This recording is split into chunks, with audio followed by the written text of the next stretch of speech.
Boys in the back. Boys.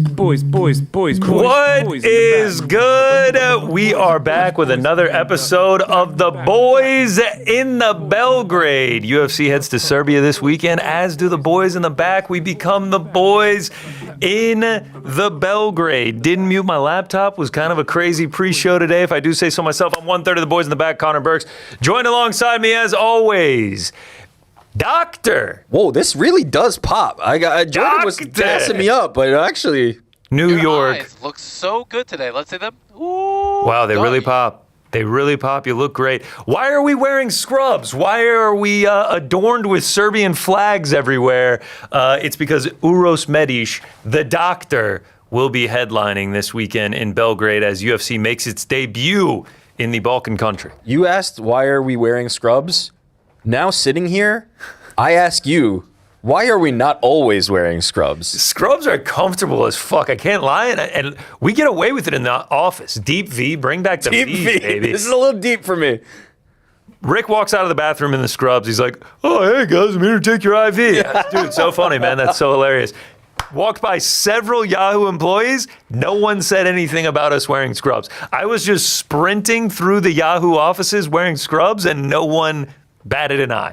I think they just accepted it's Thursday, so they're like, I don't know what the fuck they're on. Lest we forget that I walked around the office in a full Gollum costume and you were Gandalf. So I do feel like they've acknowledged at this point that these guys are idiots. Yeah, I suppose that's true. Frankie, how you doing back there, brother? I'm doing great. Are you- I'm also wearing scrubs? Oh, I was very going to nice. say, are you also in the scrubs? Yes, and I have delivered a few babies today. I feel like that was unnecessary, no? I had to do it. Why does it feel like my V is not only deeper but wider? No, right? no. Like, doesn't it? Yours is wider, but if I sit here, reminder, we're wearing the same brand. This is a deep V, dude. Like that. Those figs? Woo! That thing's deep. We're beat out. No, these are not figs. These are Cherokee, I think. Cherokee, yeah. Yeah. If Cherokee wants to sponsor us, we'll start wearing scrubs on the show every single week. We have a massive show for you guys today. A lot of breaking news. We'll do your voicemails and super chats on the back end. We got Serbian Fight Feast in honor of the UFC going to Belgrade this weekend. We'll do pound for pound sharks in honor of Shark Week. A lot of dumb stuff to get into. PFL NYC, or is it now MVP NYC? Maybe soon enough. UFC Serbia, many more things to do. It's the intern's last day, officially the intern's last day, but it is a massive show. Thank you for joining us here. And before we get into all of that, before we get into the news and notes around the world of combat sports, I do want to let you know this episode is sponsored by Kalshi, the largest prediction market in the United States. Here's what makes Kalshi different. You are not playing against the house. Kalshi is peer-to-peer trading. You buy a yes or no contract on whether something will happen, and you're trading directly against other users. Think of it like buying or selling a stock. The line isn't set by some algorithm working against you. Public opinion sets the price.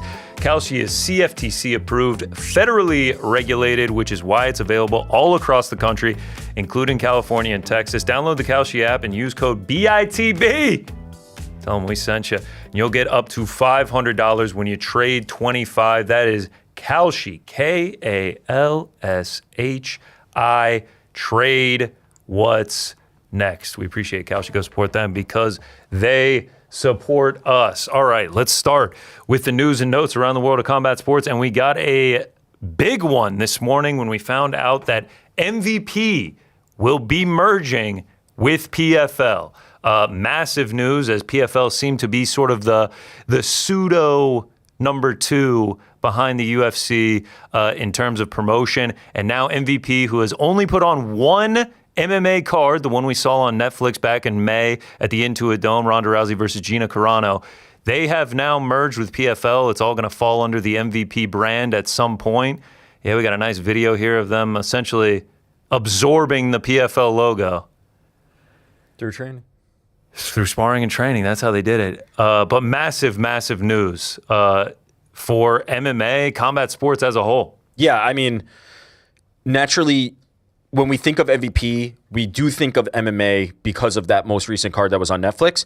But their primary business, they're much more established and much more built out businesses in the boxing side of things, right? Jake Paul's fights, they have this huge women's roster of talent that they have broadcast deals with ESPN, MVPW, and all those things. And so they are combining a quite formidable, like newer fledgling boxing arm with the PFL, who, while they are not as veteran or long-term a brand as the UFC, have gone through many iterations, including an absorption of Bellator. So now there's this even like more established, more hybrid MMA product that is being combined with the PFL, with the MVP boxing side of things. It's going to be interesting to see what happens. We heard from some of the luminaries within the organization this morning. We got quotes from just about everyone. Nakisa took to LinkedIn, actually, and said, when Jake and I launched MVP, our goal was always bigger than just building a boxing promotion. It was to build the future of combat sports. In less than 5 years, MVP has become one of the most influential and culturally relevant brands in the industry, producing some of the biggest events in combat sports history, elevating women's boxing to unprecedented heights, and bringing millions of new fans into the fight game. The success of MVP MMA's first event confirmed our belief that there is demand for a modern, fighter-first approach to MMA. This merger accelerates our MMA ambitions while strengthening our ability to continue investing in boxing and MVPW. By combining MVP's audience-building engine, storytelling capabilities, and brand with PFL's roster, infrastructure, and international footprint, we are creating a new global home for combat sport. Together, we will be the second largest combat sports platform in the world and will continue to make fighters, fans, and partners the priority. Thank you to every fighter, every fan, every partner, and every team member for their work to date. Now it's time to turn it up. So Nakisa Badarian, obviously, who's been alongside Jake Paul for most of his journey in combat sports, used to work for the UFC as well, with some big words on MVP's future. Yeah, and what he touches on in terms of, what MVP was established to do and where they've come to this point is an important thing to think about, because there's so much like that they have been able to do in a short amount of time, but also like they are just brand new in this game. They have a lot of runway ahead of them. And so combining the powers of these two organizations, combining Jake Paul's star power that continues to be a thing, there's a lot of potential for this new merger. We also heard from John Martin, the CEO of PFL, who took over for Don Davis. He says this merger brings scale in operations, in distribution, and media rights, in sponsorship, in fighter development, and in fan engagement. We're not just combining companies. We're bringing an entire combat sports community together and creating a more powerful platform to accelerate growth. John Martin obviously will stay on board through this merger. And speaking of Don Davis, who John Martin essentially took over for, he had this to say on LinkedIn as well. LinkedIn really getting used a lot for this merger. That's how you know it's real businessy, eh? C-suite loves them some LinkedIn, This is a very long post, but to kind of get the gist of it, he talks about how 8 years ago he had a vision to build a true global MMA alternative to the UFC. Today his vision got that much closer with PFL and MVP merging. It's a great day for MMA. And he talks about a backstory that nobody knows. 4 years ago, he reached out to Nakisa and Jake. He saw before others where MMA was going: influencer, promotion, power, fighter, legacy fights, spectacle fights. We had shared vision, and MVP had pieces that PFL did not. 3 years ago, on behalf of PFL, I personally forged the partnership with Jake, Nakisa, and MVP, which we know about Jake signing with PFL in January of 2023. Never ended up fighting for them, but still began this relationship. And that started this, what Don Davis is calling a once-in-a-generation promotional power. He's doing a victory lap. Yeah, he says, today the picture is fully realized. It's the ideal combination of assets and expertise, true product innovation, fighter empowerment at its core. Unfortunately, I'm not at the company to celebrate. That is the pain many entrepreneurs suffer. It took longer than I hoped, but big visions usually do. Yeah, so this was all part of the plan for Don Davis, and hopefully he'll leave us a voicemail today. I would love that. But give us a victory lap on the voicemail. He's right in terms of when that initial relationship between MVP and PFL was formed. They had identified something, and there was a reason that they were partnering with Jake Paul. And I think we all thought, okay, this is something interesting that MVP and Jake Paul could provide to PFL. But then when the new ownership and the new executive board took over, it seemed like they were not interested in that partnership, right? We saw the partnership with Jake Paul and MVP dissolve, and now we see it again. So, you do have to give Don credit there. If Don, who is claiming that he was like the engine behind that initial partnership, if he was, then they've landed back in the same spot that he had them. So there is some kudos owed to him if that's the case. Jake Paul, who's obviously the face for all of this, came out with a quote on the merger. He said, "We started MVP to disrupt the broken model. We wanted to give fighters fair pay and a bigger, modernized stage to become global superstars. Joining forces with PFL accelerates that vision by a decade. We now have a scaled platform to give today's fans what they want. Elite talent mixed with culture, lifestyle, and massive social velocity.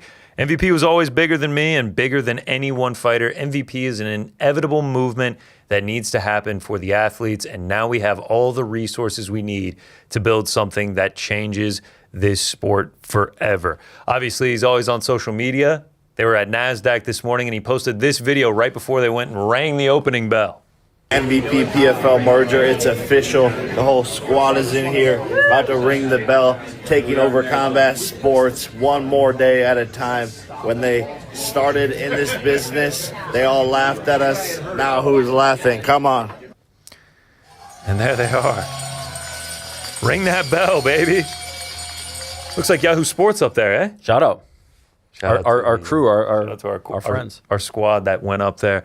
So yeah, obviously Jake Paul and everyone on that team taking a pretty big celebration this morning, as it really is massive news that's shaking up the combat sports space. Obviously, this seat is normally filled by Ariel Helwani, does the show Monday through Wednesday, but don't fret, we got reaction from him this morning. He posted a video on this YouTube channel that you can go and watch, but we're just going to play it for you right now. Here's Ariel's thoughts on the merger. All right, friends, some pretty massive breaking news to start the day. We woke up today to the news, first reported by the Wall Street Journal, that Most Valuable Promotions, a.k.a. MVP, and the PFL, a.k.a. the Professional Fighters League, are merging. They're coming together to create one massive combat sports platform. Back in May, when MVP had its first MMA event on Netflix, we weren't sure if there was going to be a second one. They said there was going to be a second one. They said that they were all in, but we weren't really sure what MVP MMA was and is. Well, now we know, because over the course of the next few months, PFL is going to turn into MVP MMA. And the goal is, come January 2027, the goal is that PFL will fully brand migrate, as they say in the business, into MVP MMA. And so they are coming together as a result of that. And I reported this earlier today. Jake Paul and Nikisa Bedarian, they are going to still be sort of the figureheads, the top dogs, if you will, of the company. They are the co-founders and board members of this new company. John Martin is going to serve as the CEO of MVP MMA and a board member as well. Bedarian is going to continue to oversee MVP's boxing business and all of their mega events, i.e. the Netflix events, with the company backed by founding investors 885 Capital and Nighthead Capital Management. And so MVP boxing will still exist. MVP MMA will exist as well. That will be what PFL turns into, and they're going for it. I think part of the reason why they wanted to announce this today is because there are still, about 4+ months left in the year 2026. And as of right now, PFL/MVP MMA does not have a new TV rights deal here in America. And so in order to go around and shop this to people, you have to tell them what the vision is. You have to tell them what the future is. You have to tell them who you are. Hard to do that when this is all under wraps. My understanding is these talks started in April of this past year, so not that long ago. Remember, we had John Martin on the show around that time, and we were talking about rebranding and ideas, and Bellator was on the table. There's no doubt about that. But then once these talks started, and there seemed to be a lot of synergy and a good relationship developed between the two. Remember, Nikisa and Jake were a part of PFL for a couple years. Completely different leadership team now. That was more the Don Davis, Peter Murray era. But still, there is a history there. The talks picked up, they heated up, and now here we are. So the two entities are merging. They're creating a new combat sports global platform, as they say. I'm told that the relationship off the bat between John Martin, who I've been very impressed with since he's come over and taken the reins of the PFL, I think he's been invested, he's been passionate, he's been hardworking, he's been authentic, he's been open to change and ideas. I'm told that those conversations between the MVP brass and him and the PFL brass have gone very, very well. And everyone is very excited about this. And so now we have a potential number two. And look, we've been here before, especially in the last couple of years. We were here when PFL and Bellator merged, and that didn't really amount to anything. I do believe over the course of the last 5 years, MVP, and in particular Nikisa Bidarian, Jake Paul is obviously the face of MVP, but dare I say, the brains, if you will, is Nikisa Bidarian. And I don't think that's a shot at anyone. He was the one who used to work for the UFC, who was the CFO, who was an integral part of the sale back in 2016. Extremely bright guy who understands the business of combat sports clearly, because he's been working in it for the past 15 or so years. I think they've made some really good moves over the last 5 years. You can always nitpick things, but what they've been able to do with the MVP boxing platform, as far as, taking it from just like an influencer Jake Paul thing to now, what it is as far as women's boxing is concerned. They are the clear number one. Earlier this week, they announced this alliance with Matchroom, bringing over the likes of Sky Nicholson and surely others as well. They understand how to market. They understand how to promote social media, all that stuff and more. This has to be a home run. This has to be viewed as a home run if you are viewing the MMA landscape as something that just has one entity and you want more. If you're a fighter, I think you're very excited about this. If you're a fighter who's looking for more options, looking for more people to negotiate with, looking for leverage, this is very exciting for you, because the PFL brand, as I've said time and again, felt like a dead piece of wood. No momentum, no, true fan loyalty, nothing like what we see with AEW and WWE. The AEW fans are so passionate, like nothing like we saw with Strikeforce back in the day, or even Pride back in the day. These fans in MMA, just for whatever reason, never really fell in love with the PFL, never really truly fell in love with the brand. It just wasn't a cool brand. Let's be honest. Like, there was nothing really cool about it. The logo, the letters, the name, like I just never felt like it was cool. And one would think that MVP is going to try to come in there, rebrand it, try to make it look cool, and try to get some momentum. They acquire, if you will, all the fighters on the roster. So it's 200 plus fighters. Obviously, you got the likes of, Dakota Ditcheva fighting this weekend. As I said earlier in the week, you got to try to figure out a way to keep Usman Nurmagomedov, but if you can't, you can. And they've got to try to start to build new talent, find new talent, be aggressive with free agents as well. It can't just be all homegrown people. There has to be a mix.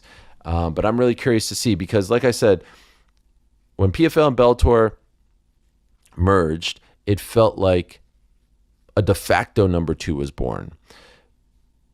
But I don't think anyone truly felt like there was, the people in place to not go after the UFC. Let's be very clear about this. The UFC is the worldwide leader in mixed martial arts, and that is not going to change anytime soon. They are the clear number one. They have a 30-plus year head start. Nothing's going to change in that regard. They are the gold standard. They have the biggest names, the best fighters, the best production, all that and more. Nothing is going to change. But there's nothing wrong in combat sports with being two. And for the longest time in MMA, we didn't have a proper two. We had a de facto two. There's a big difference. We've had number twos in the past, but in the last 5 or 6 years, we've had de facto twos, just like by virtue of no one else being around. One championship falling off, Bellator falling off, and so it's PFL now. And it just never really felt like they had that type of momentum. Now, slapping a new logo, a new look, all that doesn't all of a sudden make you like a threat, but you'd like to think that smart people are going to be involved, that there's going to be cohesion, and they're really going to go for it. And ultimately, ultimately, what makes you that threat is if you have a proper TV deal. And so now the big question is, when they go out there and start to shop this thing around, and they have a relationship with Netflix, and they have a relationship with ESPN, is ESPN now interested in getting back into the MMA business? Because let's be honest, they were fully out. They were playing out the string here with PFL, and I don't necessarily blame them. There wasn't much there to be excited about. But now with these guys involved, and they've done this women's boxing deal for MVPW, are they interested now? What about Netflix? Do they want to put on more events, or do they just want to be in like the 2 to 3 to 4 mega event business? And does the new MVP MMA have that for them to get excited about? What does a Fox think? With these guys involved, you would like to think that they could come into meetings now and be like, this is us. Do you want to get on board? We will fully be able to judge whether or not this is going to be a real threat once we find out where their TV home is. If it's like a time-buy situation, which I'm not expecting, but I'm just saying, if it's a very underwhelming deal, they ain't much. If they score a big-time deal where half of it is here and half of it is here, and there's Netflix involved and there's ESPN involved or there's Prime involved or someone like that involved, we've got something here. And so we'll find out. We will find out. It is a fascinating time. It's been a minute since it felt like there was a true attempt to try to be a number two. I'm not, again, please be clear in listening to me here. I'm not saying that they could be number one anytime soon. The UFC is far and away. But if you get Netflix involved, the number one streaming platform in the world, you have a massive head start. A massive head start. Look at the ratings. Look at the viewership for Ronda and Gina. If that can happen, all bets are off in terms of the momentum and how expedited this thing is. If it's another deal, we'll find out. But this is a fascinating time. What a week for these guys. Honestly, what a week. They announced this strategic alliance with Matchroom. They get Sky Nicholson, which I never thought was going to happen in a million years. And now they've secured this massive merger. PFL, MVP coming together. MVP going to be the brand, if you will. MVP MMA going to be launching, hopefully, as far as what they are telling me, come January. So it's going to take some time to fully brand migrate. And I'm very curious to see how it all plays out. I'm very curious to see how this all plays out. They are fully going for it. Everyone was wondering what was MVP MMA? What is MVP MMA? What does this all mean? What is it going to amount to? Well, now we know. And now we await what their TV deal is going to be. We await what it's all going to look like from a brand perspective, from a distribution perspective. What is this truly now going to mean? But we know that Nikisa and Jake are the co-founders and the head honchos, if you will. John Martin going to be the CEO. Jake and Nikisa still focusing on the boxing side. John Martin, CEO of the MVP side. And now they're off. They've got a show tomorrow, Friday, on Long Island with two of their biggest stars. So seemingly appropriate in that regard that they're kind of kicking off the new era, if you will. I know it's still PFL, but they've got their top dogs there. BITB will be live at 1 p.m. Eastern to fully react to this as well. So stay tuned for what they have to say. We'll have plenty of more coverage of this, obviously, as it all develops. And I urge you to go to uncrowned.com right now. Let me see what uncrowned.com is saying real quick about all of this. Yeah, that's right. That's right. Yeah, it's all there. Oh, there is a statement from Nikisa Badarian. I can read it to you very quickly. Our goals at MVP have always been bigger than just building a boxing promotion. It has been to build the future of combat sports with a true fighter-first approach. In less than 5 years, MVP has become one of the most influential and culturally... All right, so that wasn't the full video because we were like, let's watch it in real time and react to what he has to say and everything like that. So we didn't watch the back end where he's like, yeah, boys in the back live at 1. Inception. Let's take a look at the uncrowned.com. Yeah, those interns really got to get on their game. Go watch Boys in the Back. Go watch which is watching Helwani, who's telling you to watch Boys in the Back, which is watching Helwani. Yeah. Shout out Chris Nolan. That is truly Inception. Great breakdown from Helwani there, yeah. Essentially giving us all the facts and his thoughts as well on what's to come. Your initial thoughts when you saw that this was happening? Yeah.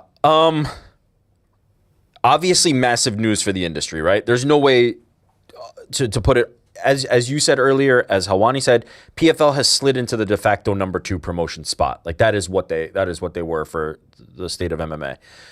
But combining powers with MVP, who I think has been, as I said earlier in the show, very, very successful in a very short amount of time, could only be positive, could only be a big step in the right direction for both. But it raises questions for me that I think need to be answered before I'm ready to be overly optimistic. And the questions that it raises for me are, Ariel mentioned in his video many times, broadcast deal, right? Broadcast deal, broadcast deal, broadcast deal. If you are MVP, I don't think you added anything in PFL's roster that makes you materially different from a big event perspective. Meaning, I don't think Dakota Ditcheva can headline a Netflix event at this point in time. No. Right? I don't think that Usman Nurmagomedov, if you're able to retain him, can headline a Netflix event at this point in time. He cannot. Francis Ngannou was PFL's biggest star and is not with PFL anymore. His most recent MMA contest happened for MVP. So with the PFL's roster, you're not getting anybody that makes sense, in my opinion, as a headliner on Netflix yet. You don't have that yet. So that raises the question for me, why absorb this roster? Why go out and get PFL's roster, which has proven to this point, what PFL's roster has been able to do is secure them a deal with ESPN that is now coming up, and they're going to have to find a new broadcast home at the end of this deal. That's what has happened so far.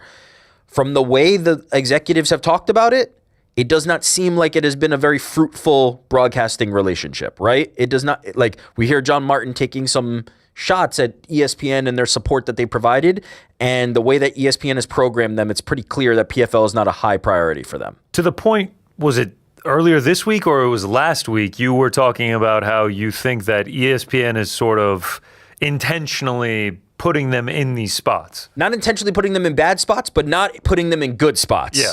And so, What was it last week? Cornhole? There was something Yeah. going on where they were like, yeah, go over to ESPN News to watch PFL. it was an Ocho type of sporting event. But I say all that to say, so then clearly there has to be an ambition beyond that, right? Or there's two options that I can think of from there. One is MVP has enough of a relationship with Netflix that they're saying, trust in us. We'll do any number of events. We'll fill them out with the top of the card, with the Francis Ngannous, with the Ronda Rouseys, with the other free agents, and we'll support it. We'll buoy it with Netflix, with PFL roster type talent. That makes sense to me, right? You could conceivably do a card where it's like Francis, Ronda, those types, and then like Coleman is Dakota, Coleman is Usman, and then other PFL fights underneath. That's a decent MMA card. I could understand if you went that direction. But how many of those can you do a year now, right? I don't think by getting PFL's roster, you're going from 2 a year to 10 a year. I just don't think that you have the sustainability to do big fights on Netflix that way. So the other alternative is you split that pie, right? Big tentpole events are going to happen on Netflix. They're going to be headlined by Francis. They're going to be headlined by Ronda Rousey. They're going to be headlined by Jake Paul's MMA debut, things like that. And then maybe you find a broadcast home through your relationships between the combined powers of John Martin, who is a longtime TV executive, and Nikisa Badarian and Jake Paul on the MVP side, who have been very good at navigating this business. In fact, having I would say the most notable broadcasting relationship that exists in combat sports right now with Netflix, and hope that they can find, with this new package, with this new branding, with this new opportunity, this newly formed company, another deal like they've done with ESPNW, right? What they've done with MVPW and ESPN, where you say, we've got these other events, the more regional shows, we're going to Europe, we're doing similar playbook to PFL, but because we get Jake Paul, because we get Nikisa, there's more trust in it, and we put those somewhere else, and then we do the big ones on Netflix. That to me seems reasonable to expect, and that seems like something that they could easily achieve. I do wonder, though, if the PFL brand, if a broadcast partner is, if Jake Paul and Nikisa's influence is enough for a broadcast partner to go, well, I saw what PFL did for ESPN, and I'm not particularly interested in it. Why am I now interested in it? So this is the part that I'm wondering is how do you repackage this? How do you sell this when PFL was not a highly attractive brand already to somebody else? In my opinion, it's because you're repackaging it as MVP MMA. I imagine Yeah. that they have plans that we are not privy to. Absolutely. What you're saying, like the wheels kind of start turning if Netflix is where MVP 1, MVP 2, MVP 3 Right. is, and then MVP Fight Night, Yep. whatever it may be, Yep. is on a smaller channel. That wouldn't surprise me at all. The TV rights obviously is one of the most important parts of this entire thing. For some reason, I'm not that concerned about it because of the successes that you just mentioned. MVPW with ESPN, Sky Sports over in Europe, the Yeah. ability to get Netflix, Yep. John Martin's history in the television business, Nikisa, Jake, the clout surrounding MVP right now makes me think they'll be able to get a TV deal. I guess the thing that I think is what you were just saying, what Ariel said. It's sort of just like PFL gets Bellator, Bellator absorbed World Series of Fighting. There was Strike Force in there. All of these different entities that became either UFC absorbed or PFL Bellator absorbed. And now none of them really had massive success. What is MVP going to do differently that makes them the clear number 2 and makes them be able to do this for years and years to come? How long was the PFL Bellator merger? 2 years? Year and a half? Was 2025? I forget when it was. I think it was 2025. It was incredibly short-lived, and Yeah. now it goes from PFL-ator to MVP-Elator. It's still all the same fighters, but it's just a new iteration. It's just a new coating of paint on these leagues that we've seen over the last 15, 16 years. Here's a more simplistic way to say what I'm saying, which aligns with, I think we're on the same page, but here's a more simplistic way of saying what I'm saying, because I said a lot of different things. This can't just be a rehash of that deal that Don Davis did. It cannot just be we're banking on the power of Jake Paul and Nikisa Badarian's partnership to then make PFL more attractive. They tried it. They literally already tried that. They did it 4 years ago or whatever Don said when they had that big signing where it was like Jake Paul is signing with PFL as an advisor and maybe he's going to fight MMA. Who knows? He's wearing a glove. They already did that. They did that once. He said he was fighting MMA. Okay, in the video. sorry, my bad. I'm fighting MMA was wearing two gloves and a PFL uniform. Might be. Let's not act like we were just like conspiracy theorists here. He said verbatim in the video. He's Okay. like, I will fight MMA for And PFL. he ended up not. Amanda Serrano signed too. He's never fought. It was Amanda. Exactly. So it Francis Ngannou can't. had one fight. That was the concept of that was, look, it's Jake, it's MVP, it's their brand, and they're coming over to us. We already saw that. If they're trying to do that again with no other, wrinkles in it, with no other understanding of how this is going to be materially different, I expect the success to be the same.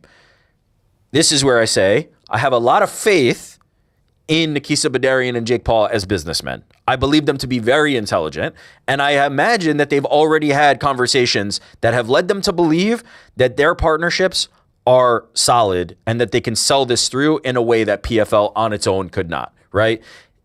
We never really felt like Jake Paul was like PFL, right? Like it was a partnership, but it never really materialized. It never really turned into anything. If PFL, the MMA arm, PFL, gets rebranded as MVP MMA, that is now all the incentive that Jake Paul and Nikisa Badarian need to go as far as possible, to push the limits of that as far as they possibly can, because that's now their brand. And so it's a big difference. And so I say all that to say, I believe they've already tested the marketplace. I believe they already know what the appetite for this might be. I believe that they have rock solid relationships with all these broadcasters and enough of a history now that they've been able to put on the biggest and the best events in combat sports that they can sell this through.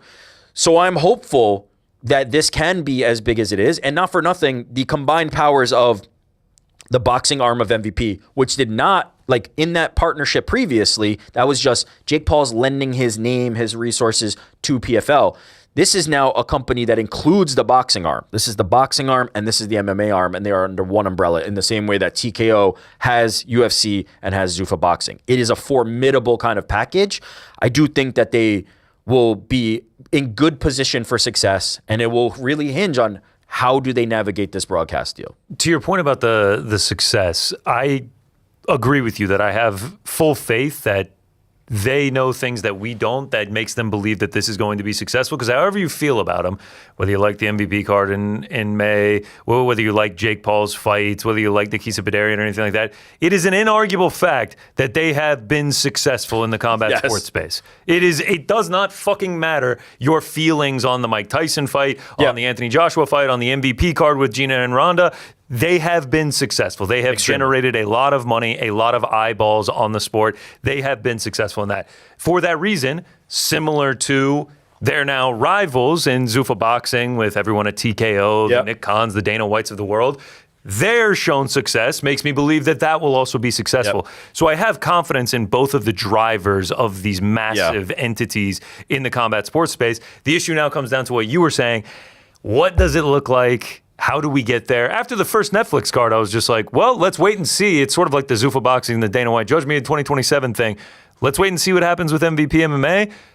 This now shows me how serious they are about getting into the MMA space. It wasn't just the one-off on Netflix. They're going to try and continue to grow this beyond just massive Netflix cards. But we're just going to have to wait and see. Like we're sort of just seeing the tip of the iceberg of their plans right now. Yeah, I don't think even, quite frankly, I don't think even UFC has the roster to do regular Netflix programming. It just isn't, it doesn't exist. There is no organization, even the UFC, that could do, in fact, unless I'm mistaken, when they talked about the Netflix deal that potentially was coming together, I believe it was for numbered events only, right? It was not, and they were going to split up the package before Paramount came in, and this is not me reporting that. This is what I believe I remember reading at the time. So check me if I'm wrong on that, somebody. But I believe they were wanting Netflix wanted the numbered events, and then they were going to put the package with the fight nights and the other stuff elsewhere before Paramount came in and was like, we'll take the whole shebang and we'll offer you a buttload of money. So there isn't an organization that can do that. So I think that notion is off the table. Now, can MVP do a reasonable number of very big tentpole events with the biggest names in MMA, including Jake Paul as well, and then do fight nights elsewhere? Why not? Like what have we seen that would make me believe that they couldn't? To me, the only thing that needs rehabilitation is PFL's brand identity, and you are getting that with MVP's much stronger brand identity at this point. And quite frankly, Ariel mentioned like the word cool. Not that I think MVP is like the coolest thing in the world, but it is significantly cooler than PFL. And being associated with Jake Paul is a cooler thing than being associated with the second biggest MMA promotion. And so it's it lends new. itself. They're doing big things. They're on Netflix, everything like that. Yeah. It is better than the PFL essentially just waiting for this deal with ESPN to die out and see where they go from there. So, yeah, I mean, they hit on it a lot in those quotes that we read. What's going on outside here? Are they doing window cleaning or something? Giant rope. Is it just a giant No, let's rope? leave it. Let's Giant leave it. I rope? like Someone's suggesting we close the shutters on I this thing? think it was promo for Spider-Man. There's somebody out there. Oh, was it a web? It was It's a web. Shout It's out a the web. new Spider-Man coming out this weekend. You going to see it tonight, yeah? I am. I lost my train of thought, but I can't even remember what I was saying. I was completely distracted. I'll add one more thing on this while Please. maybe you think of it. We have given a lot of plaudits to Jake Paul, Nikisa Badarian, very well deserved. As we said, they have done a lot in a short amount of time, very successful in this business.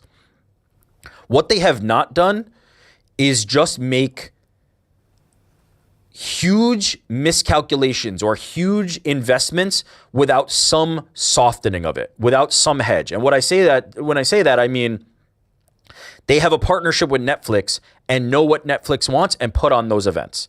They don't just go, we're going to build this thing. We're going to spend all this money. We're going to build this thing, and then we're just going to see what happens and hope for the best. They're not those types of guys. They are not just like just firing randomly and hope they hit something. They are very strategic. They are very calculated. And so I have to imagine from a business perspective, because we haven't even scratched the surface of the construction of how the merger actually works from a corporate perspective, from an investor perspective, from a shareholder perspective. There's all those parts of it that are even much further in the background, but very, very important to this. Like, what happens to the original investors in PFL? Does their money get diluted? What happens to these new, the new money that came in when PFL got a new round of investment? What happens to MVP, whoever is shareholders and stakeholders in MVP? All those things, those are very important. I say all that to say, I imagine that this was very good business for Nikisa Badari and Jake Paul and their shareholders. And if it works out the way that everybody thinks that involved in this, I imagine it will be very good business for the people that invested on the PFL side, whether it be those early raises or the more recent. I imagine if this goes as they hope, that it will be very good for them as well. So good business if it goes as planned. Good business, and I know we want as many options as possible for the sport of mixed martial arts, but I think two entities joining forces to become that more powerful, to give more options to fighters, is ultimately a good thing. I know we want as much competition as possible, but I think two lesser promotions joining forces to oppose the UFC and be able to give fighters those more options is ultimately a good thing. I am more hopeful about this than when PFL acquired Bellator. I am also more hopeful of it than when PFL and MVP were separate. Yeah, certainly that. Certainly that. What was PFL becoming? No, yes. PFL had not been gaining momentum, right? I wouldn't say they were losing, and Ariel touched on this. I feel exactly the same way. I think John Martin is very shrewd. I think John Martin is very sharp. I think he has given something that the PFL needed desperately. It's a steady hand. It's a person that you can look at and go, okay, I know this guy is making the decisions. He speaks well. He delivers messages properly. He seems invested in the fighters. He seems invested in the brand, which will now be the MVP MMA brand. I like what John Martin has been able to do in terms of like writing the leadership ship of the PFL, but the actual product, the broadcast partnership, all those things seem to have just been stagnant.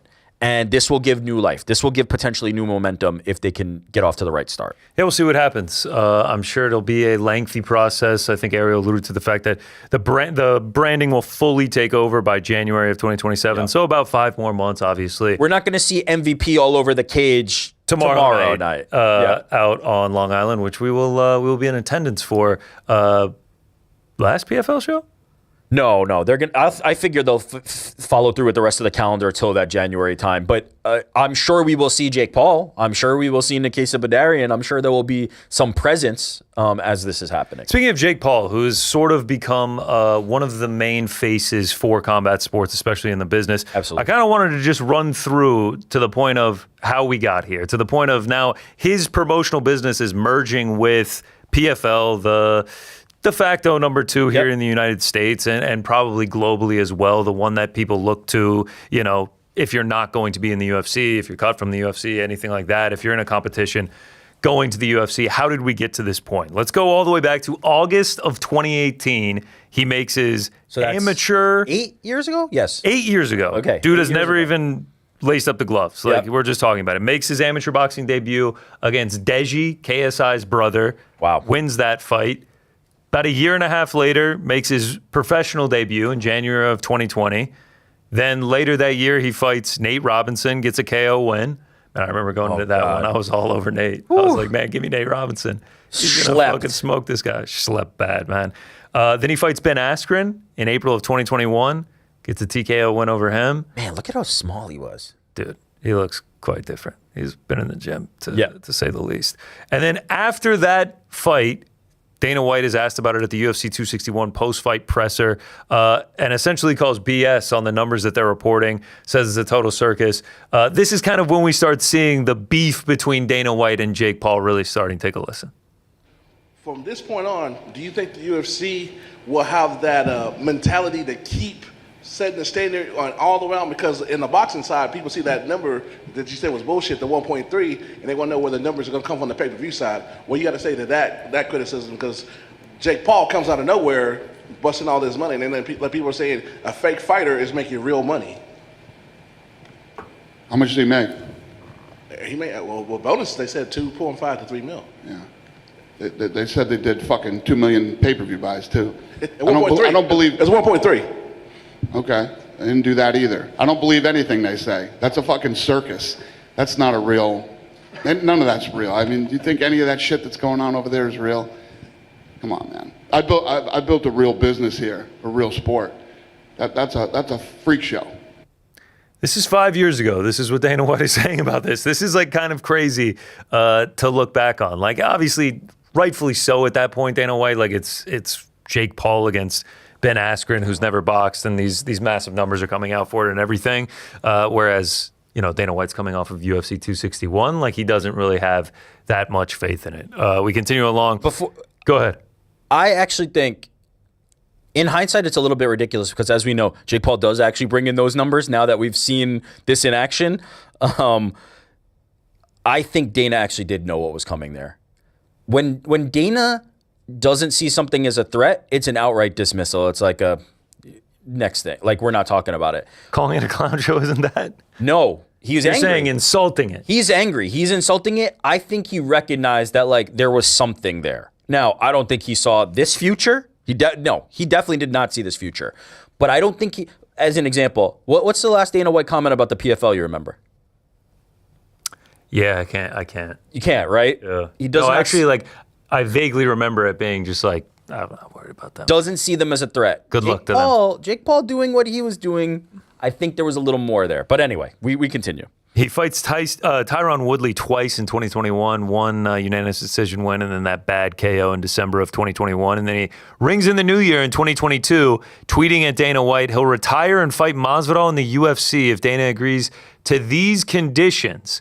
1, increase minimum fighter pay per fight to $50K. It's $12K right now. Guarantee UFC fighters 50% of UFC annual revenues. $1 billion in 2021. Provide long-term health care to all fighters. You previously said brain damage is part of the gig. Imagine if the NFL said that. There are many UFC alums who have publicly said they are suffering from brain damage. You have 5 days to accept and to implement the above by March 31st, 2022. Once implemented, I will immediately retire from boxing, enter USADA, and agree to a one-fight deal with UFC to fight Weak Chin Jorge. To all UFC fighters, time to take a stand and create value for yourselves and peers. You deserve higher pay, you deserve long-term health care, and above all, you deserve freedom. Support each other. I am not your enemy. I am your advocate who selfishly wants to KO a few of you to make some big bank. So these are like the beginning stages of, you don't treat your fighter well, you need to pay them better. Like, I am here to oppose you. You need to change things within your organization. That was definitely the focus of the early tact. The focus of the early Jake Paul, like, trying to get under Dana White's skin and the UFC get in, opposition to the UFC was, you don't treat your fighters well enough. And I can be the spark for change. I can be the way that happens. Jake Paul comes out with a diss track at some point along the way. Bald cap guy doing a bunch of cocaine, and it's basically just like, fuck you, Dana White is the whole thing. Yes. Dana responds to Jake's challenge with this video. Jake, you never responded to the challenge. You publicly stated that I use cocaine. I do not. So I told you could randomly cocaine test me for the next 10 years. I believe that you're a cheater. And I believe that you use steroids. So I want to randomly steroid test you for the next 2 years. And that thing that you came out with today, nobody on earth thinks that you really wrote that. You're too stupid. And for those of you that don't know, if you've ever watched one of his fights and you see when they do the stare down, the guy that's standing in the middle with the warlock nose and the big warlock wart on his face, apparently that's his manager. And that guy used to be an accountant for me. And let's just say this, he no longer works for me, and I think he's a scumbag. But if you two think that you can do it better than we do, we're doing this whole thing wrong. You could treat the fighters better than we do. Knock yourself out. Go start your own business. It's easy to do. Go get the Warlock on it. The Warlock can get it started for you. What you and the Warlock should be focused on is your business. You're tanking. You can't sell pay-per-views. You're calling out Jorge Masvidal because he's a pay-per-view superstar. Nate Diaz, Conor McGregor, Mike Tyson. These are all superstars. You're not. You can't sell pay-per-views. So you do whatever the hell you want to do. I'm ready to roll, buddy. I don't use cocaine. Do you use steroids? Let's do this, Jake. It's absolutely crazy watching that back now 4.5 years later. He never fought Jorge Masvidal, but he mentions the likes of Nate Diaz, fought him. Mike Tyson, fought him on Netflix. And then he says, grab the Warlock. He's talking about Nikisa Badarian, obviously. Calls him an accountant. I think he was a little bit higher than that within the UFC organization. And he says, start your own business, man. Now here we are 4.5 years later. They have done so. Jake responded to that video saying this. You want to talk shit about my manager, who is the CFO of your company, that helped you sell it to Endeavor, $4 billion? Guy that's standing in the middle, apparently that's his manager. And that guy used to be an accountant for me. You're just a jealous, ugly fuck. You don't know what true happiness is. You're the definition of a fucking unhappy billionaire who thought that money was going to make their lives better. I feel bad for you. Long story short, you addressed nothing that I said. I accepted your challenge. I said I would fight MMA. I said that I would retire from boxing, and you avoided all of that shit. Shows that you are in a corner. You're a dog in a corner trying to fight to save his whole company, and the embarrassment that I've put you through, everybody sees it. And what you can't accept or love or appreciate is that I'm trying to change the sport forever. Yeah, so there's Jake on his response. You know, obviously things start getting fiery. Is this Dana was very focused on the cocaine, dispelling that part, and not much of the other things that Jake not was just saying. the cocaine, but also that Jake does steroids? You do roids, I don't do coke. And then Jake's like, yeah, but I said about fighter pay. What about that part? He's like, I don't do coke. Jake does look quite different compared to He 4 does years ago. look He looks different. quite different. The head, Nah, he's been working out. head shape, the head shape. Yeah, no, he's been working out. Bit, Yep. So was this before or after the Dana White, Jake? I think this is before. Jake? Who was that even in reference to? I think it was Anderson Silva. I think Anderson he was Silva. saying, like, you're not Yes, going to fight Anderson yes. Silva. And he's like, This Jake? That was like 2020, 2021, which actually leads us to the next part of the timeline. October of 2022, he fights Anderson Silva, who me and Rick bet on heavily on Anderson Silva there, and we were incredibly wrong. Okay, it looked good for a few rounds, and then it didn't look so. No, yeah, we were very wrong on that one. And then January 2023 is when we found out that Jake Paul signed with the PFL, sort of his introduction into actually being within a MMA organization, not just chatting shit with Dana White. This appeared as if he was going to fight with the PFL. We know that ended up never happening. Will he fight for MVP MMA one day? You know, who's to check? We will see as time goes on. He has a few more fights. He loses to Tommy Fury. He gets a win over Nate Diaz, you know, the one that Dana White challenged him to get. He gets a win over Mike Perry. We're now in the summer of 2024. He gets a win over Mike Tyson. Another name he listed in that rundown of like pay-per-view stars. Did like over $100 million on Netflix. Gets a win over Julio Cesar Chavez Jr. in June of 2025. And then he gets KO'd by Anthony Joshua on Netflix last December. Does like $30 million or something on that. And then in February of 2026, Netflix announced that MVP MMA 1 would be taking place. Ronda Rousey versus Gina Carano at the Intuit Dome. So this was really, you know, we saw him with the PFL. This was really like Jake Paul and Akisa Badarian, Most Valuable Promotions, are getting into the business of mixed martial arts. We saw that take place in mid-May at the Intuit Dome, which we were at attendance at. Ronda Rousey made easy work of Gina Carano, as many suspected would happen. Before those fights took place, when we were in Los Angeles, Ariel actually interviewed Jake Paul, and he sort of kept banging the drum on this sentiment. I want to give the fighters another outlet. Take a listen to what he had to say. Is there a sweet irony for you that when you came to the fight game early on, you were public enemy number one as far as MMA fans are concerned, and now you're trying to serve the MMA fan. Now you're trying to offer this alternative. They all hated you. They all wanted you gone. They all wanted their guys to beat you. And now here you are saying, like, help me save you. Help me remind you. Here's this amazing card with these guys. It's quite the turn in the last few years. Yeah, no, I mean, and it is pretty funny, but I obviously play a character a lot of times and, you know, force a lot of hate. As a promoter, I'm different. And I'm a businessman that has always put fighters first. And that's why we found so much success in such a small amount of time in boxing, because we're getting fighters the biggest fights and the biggest paydays and, you know, the most amount of content and followers and promotion. And so the same thing's going to happen in MMA. And we want to make the sport even greater and even better. And having another outlet for fighters to be able to go to where they're going to get just as much exposure and even more pay, I think will only help the sport in the long run. So it's clearly something that he's been attempting to achieve over the last several years. And then at the fights that Saturday, Francis Ngannou, obviously former UFC heavyweight champion, who had his own disagreements with Dana White, was making his walk to the ring. And the UFC announced on their broadcast that Conor McGregor would be returning for International Fight Week. Nikisa and Jake reacted to that development after the fights. When the Conor news was dropped by Dana White, many saw that as a little too convenient in terms of timing with your What was the exact timing? Do you know? During the Ngannou fight. So what do you say to many who saw that timing to be a little too convenient? What happened? So I was told it happened during Ngannou's walkout. What happened? Dana tweeted, he went live to announce Conor McGregor versus Max Holloway. Oh, The cokehead is back.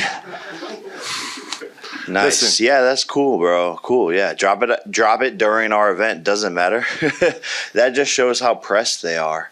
Little insecure boys trying to piggyback off of our event and try to put some news over top of us. It's not gonna work, buddy. On the flip side, I'm super excited that Conor is back. He's, one of the most engaging characters in the sport, and I think it's good for the sport, right? And I've said this numerous times. The biggest fight outside of Paul Tyson that can happen globally is Paul McGregor. And hopefully Conor is back, and hopefully these two run it in boxing and MMA, and we shatter records all over again. So welcome back, Conor, and thank you, Dana, for bringing him back during the Francis Ngannou walkout. That's beautiful.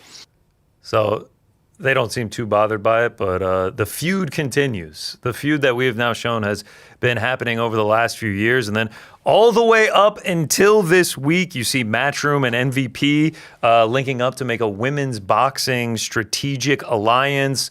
MVP also signing Sky Nicholson to MVPW, sort of just strengthening their boxing coalition, which now obviously Dana White and TKO are involved with Zuffa. So it's sort of like this crazy thing how Jake starts in boxing, Dana's over here in MMA. They're talking all this shit to each other, and now they've crossed paths and collided with Jake Paul entering MMA, TKO and Dana White entering Zuffa boxing. Now it's just they're both have essentially become combat sports entities. Even this week, Jake Paul tweeting about Zuffa boxing. A post from Uncrowned says, Dana White says Zuffa boxers will be able to fight for the major 4 titles on a case-by-case basis, depending on what fighters want and what their goals are. Jake Paul says, they went from shitting on all of the boxing sanctioning bodies and how they need to get rid of something for the good of boxing to now this. Truth is, we need to further align promoters and the sanctioning bodies to create the biggest opportunities for boxers. That should be the goal. More transparency, more collaboration, and more big fights. So a rivalry that has been brewing for the last half decade feels like it's only going to get bigger and more intense now. As you said, they're competing on 2 playing fields now, right? It used to be Jake's here, Dana's here. They're both boxing promoters. They're both MMA promoters now. Like this is the lines have been drawn, and this is the battle that Jake Paul has always and Nikisa have always wanted, and now they are getting it, right? They are going to compete alongside the UFC. I had 2 thoughts as we were kind of going through that timeline. The first is when you were going through that and you highlighted Jake's early things on fighter pay. That has always been a consistent through line, that has always been a consistent thread that Jake Paul, Nikisa, MVP have always talked about, down to when they partnered with Ronda Rousey for that massive event on Netflix. That was another storyline that Ronda would continue to bring up, that MVP would continue to bring up. There is going to be a moment now where they have to put their money where their mouth is, right? It is a lot easier to say we're going to pay Ronda Rousey one time with money that is coming from Netflix to do this event and then, move on from that, go back to the boxing side of things. If they get into this in the way that they have, where they are now MVP MMA, an MMA promoter, and MVP, the boxing promotion, the contracts are going to be the contracts. And so they're going to be competing in the same pool as Zuffa Boxing, as all the other boxing promoters, and all the other MMA leagues out there. They are going to have I have an expectation of them that they are going to pay more than what the UFC would pay fighters. That is my expectation, because they have stood on that platform, because they have said that so much. I have an expectation that they're going to have to start beating the UFC's offers. They did that for one event. if they're able to do that continuously, one, I'd be very impressed, right? Because that means that they have a lot of cash flow. That means that they have a really good business going. And two, it means that they stuck to their word. So let's see where that shakes out. Now, it will be unfair to think that that can happen immediately because they are just a younger business. They do not have as much cash flow as the UFC. We know what the UFC is worth, or TKO rather, is worth, and what their stock price is. And because they're a public company, we know their earnings. We know everything. And that is you can't just get that overnight. You do not have that. But they have a lot of good partners, MVP does. They have leverage with good broadcasters and things like that.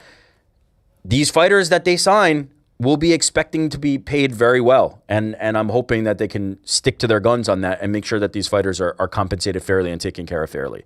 The other thing I thought about was some of the very last words of Nikisa Badarian. The biggest fights outside the UFC, or maybe in the entire world, Conor McGregor versus Jake Paul. And Conor McGregor has one fight left on his contract. The last one didn't go so hot. I think the pressure is on more than ever. And I tried to allude to this in Vegas, but it didn't seem like all of you guys wanted to engage me in the conversation. I think the UFC is at a very, very important point in their business with Conor McGregor right now. Because they have to right now decide, are we giving him Max Holloway? Are we giving him Carlos Prates? Are we giving him Michael Chandler? That decision is going to have a big impact because he might be walking out that door. And if you want him to walk out with a win over a guy like Michael Chandler, that's one thing. If you want him to walk out getting absolutely demolished by a guy like Carlos Prates, because then when he inevitably signs with a promotion like this, which I think is at this point a foregone conclusion, I don't think that Conor McGregor makes sense for the UFC's business model anymore. I think he would make a lot more sense for a promotion like this, a new one that just spawned this morning. Then you probably don't want him to walk out on a win. And so that's an interesting thing that they have ahead of them. That's a decision that they're going to have to make now. They have a year before Conor McGregor's back, but they have to think about this. And so they might go the other route, which is we have to keep Conor McGregor no matter what, because if they get their hands on him, who knows what they could do. So there's a very fascinating game being played right now. And Nikisa has always been kind in his words about Conor McGregor, has always talked about how big of a business he is for the sport. Yeah, I mean, he just said it right there. He just said it. Could you imagine if that's like one of the major splash hires that they get is Conor McGregor a year from now? Why, point blank, bluntly, why would it not be? Yeah, if Conor McGregor, the only thing is money. We talked about the cash flow. If they've got the money for him, because if it's $30 million with the UFC, whatever it may have been for this last fight, it's going to be $70 million with MVP MMA. I'll tell you who has really deep pockets. Netflix has really deep pockets. I was talking about the UFC's deep pockets, Saudi Arabia's deep pockets. Netflix has some pretty fucking deep pockets. And so if you're partnered with Netflix and you can say, I can deliver you an MVP MMA event headlined by Conor McGregor, I could imagine that Netflix would be interested in that and probably want to shell out some money to make that happen. It's fascinating times in the world of combat sports. This is something that right now a lot of our thoughts and hopes and whatever for where this goes from here are just our own opinion on what could happen. We have no idea what the future holds, but a year from now, 2 years from now, 3 years from now, it'll be fascinating to see where all of these leagues, Zuffa Boxing, MVP MMA, the UFC itself are going to be at in 3 years' time. We just went back to 4 years ago and Dana White's laughing at the idea of Jake Paul fighting anybody. It's crazy. And challenging him to ridiculous at the time matchups that he's now done 2 of. Yeah. Challenged him to start his own business that he has now done. There's no telling what could happen in 4 years. This could flare out into nothing, and UFC could just remain king unchallenged, no one is coming for the throne. Absolutely possible. Or MVP could, they're not going to take over the UFC. The UFC is king. They are long reigning king. No one is going to stop them. The thing is, can someone compete? Can someone make regular signings that take away from the UFC, that push the UFC to pay that much more to these athletes, to improve what they're offering these fighters? That's what I want to see. I don't think it's any accident that Robelis Despan and Saladin Parnasse got signed to UFC deals recently. Yeah. And how much more did Parnasse get paid from being on that MVP card? Yeah. But I say that to say I have a feeling that this was known and they knew these could be guys that would be very valuable to this promotion and have already fought for MVP on that initial card. This is going to get interesting. As you said, we don't know. It could flame out, right? This could not be successful at all. And they came for the king and they missed, and it is what it is. It could go like the Jake Paul PFL sign. 100%. You could look back on it and be like, wow, we really thought that was kind of a big deal when it happened, huh? Didn't mean shit. Or it could do something. And that is the fun of this. This is fun, and I think this is only good for fans. At the end of this, the biggest takeaway I have is I think this can only be good for fans because now there is somebody in the marketplace who is going, whatever that UFC product is still there. We're not changing that, but we're doing something over here that we think you're going to enjoy, and that has always been the key. That has always been the heart to making people care. Yeah, and I do hope that the fans can recognize like this, in all likelihood, is beneficial for the fans and for the fighters. Absolutely. Because obviously when anything Jake Paul comes out and anything opposing the UFC comes out, and then you combo those together, the fans get angry, vitriolic. Man, fuck this shit. It's never nothing, never will be anything. I said that the Netflix, the first MVP MMA card, the Netflix card, was going to do more viewership than the White House card, and people roasted me like I said. Oh yeah, I remember that. I craziest thing on tweets. I need to go back to that. And it turns out they actually did do that, and I wasn't such a fucking idiot. And you were getting flamed. I was getting absolutely. I was actually so grateful that like the video was cropped to just you in that one. Yeah, people were like, "This fucking idiot." Yeah, and it turns out, of course, I was correct. So we'll see. We will see what happens in with MVP MMA, Zuffa Boxing, all these new entities, all these collaborations, the match rooms, and everything to come in combat sports. It's a fascinating time to be in this industry. Let's roll along with some other news and notes. We did find out that Anthony Smith, who was arrested earlier this week, was released on bond. He was released from custody Wednesday morning after posting a $500,000 bond as a condition of his bond. He is barred from making any contact with his wife and is prohibited from leaving Nebraska without a judge's permission. Some more facts of the case came out in court. Smith was arrested Monday in his home state of Nebraska and booked into Sarpy County Jail on 3 potential felony charges for terroristic threats, first-degree false imprisonment, and first-degree domestic assault. On Wednesday, the Sarpy County District Attorney's Office issued a statement alleging that Smith was involved in an altercation with his wife at a bar in Gretna, Nebraska, during which he reportedly threatened to kill her if she did not get into his vehicle and go home with him. The statement further alleged that Smith eventually forced his wife into the vehicle and then attempted multiple times to use the vehicle to strike her after she escaped during the drive. Per authorities, Smith's wife ultimately avoided any physical harm, and Smith turned himself into authorities without incident following the issuing of a warrant. KETV 7 in Omaha is reporting that witnesses heard gunshots from their home, helped Smith's wife and kids out of the house, and that Smith threatened to kill himself if the authorities attempted to enter the home. He is currently due back in court on August 17th.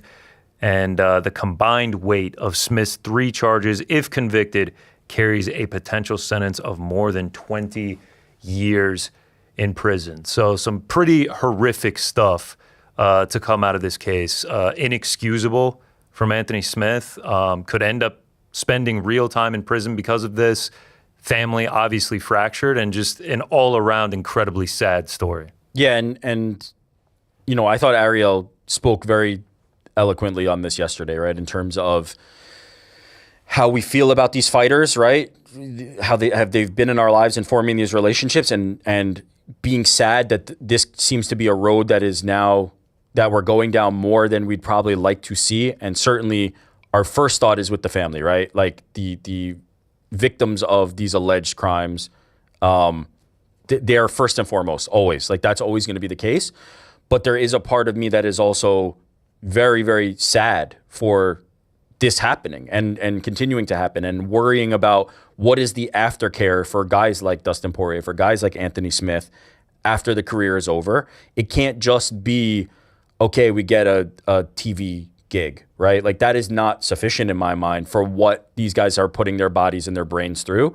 And I wonder what that looks like. And not for nothing, you know, to tie it back to the bigger news of the day in terms of MVP, maybe that's something that they can, you know, pioneer. Maybe it's not necessarily the contracts that are going to be bigger from an MVP MMA organization, but maybe it's pensions. Maybe it's something that allows the fighters to gracefully kind of like bow out of the sport when it is time to go and to take care of them in that way. So I don't know what that looks like. Dana White has in the past talked about we do take care of guys, and there are, don't get me wrong, there are things that the UFC does to do that, but in reality, probably not nearly enough. I wanted to read a tweet from Kenny Florian, who obviously fought in the UFC. He was a fighter himself. He said, people often make the short-sighted argument that because a fighter can still compete at a high level and still make good money, they should keep fighting. But I wonder how many more out-of-cage incidents involving current and former fighters we need to see before we start asking a different question. How many fights is too many? What's long-term brain health worth? Is an extra $1 million worth losing the ability to think, remember, or function normally? Is $3 million worth drinking filet mignon through a straw in your 60s or 70s because you can no longer swallow? $5 million worth risking your family and your relationships? $10 million worth ending up homeless, incarcerated, or unable to recognize the people in your life? People need to remember that the decision to retire isn't just about what you can still do today. It's about protecting the person you'll have to live with for the rest of your life.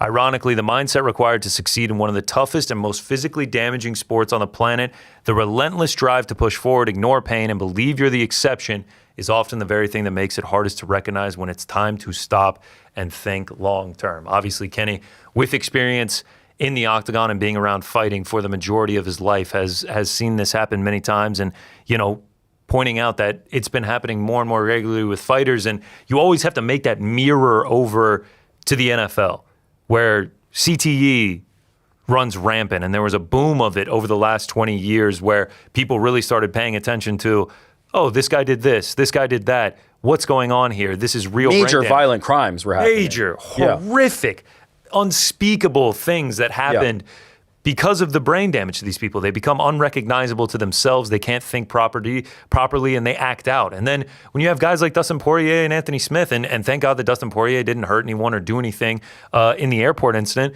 but then you're combining alcohol with it. You're combining not having any sort of motivation when you've known fighting for your entire life. It becomes an incredibly dangerous scenario. And these guys, it's still the early stages of this sport. Like, we're just 30 years into it. Who knows what it's going to look like down the road? Because in the NFL, I understand they're hitting hard, they're wearing helmets, and that, supposedly makes them hit even harder.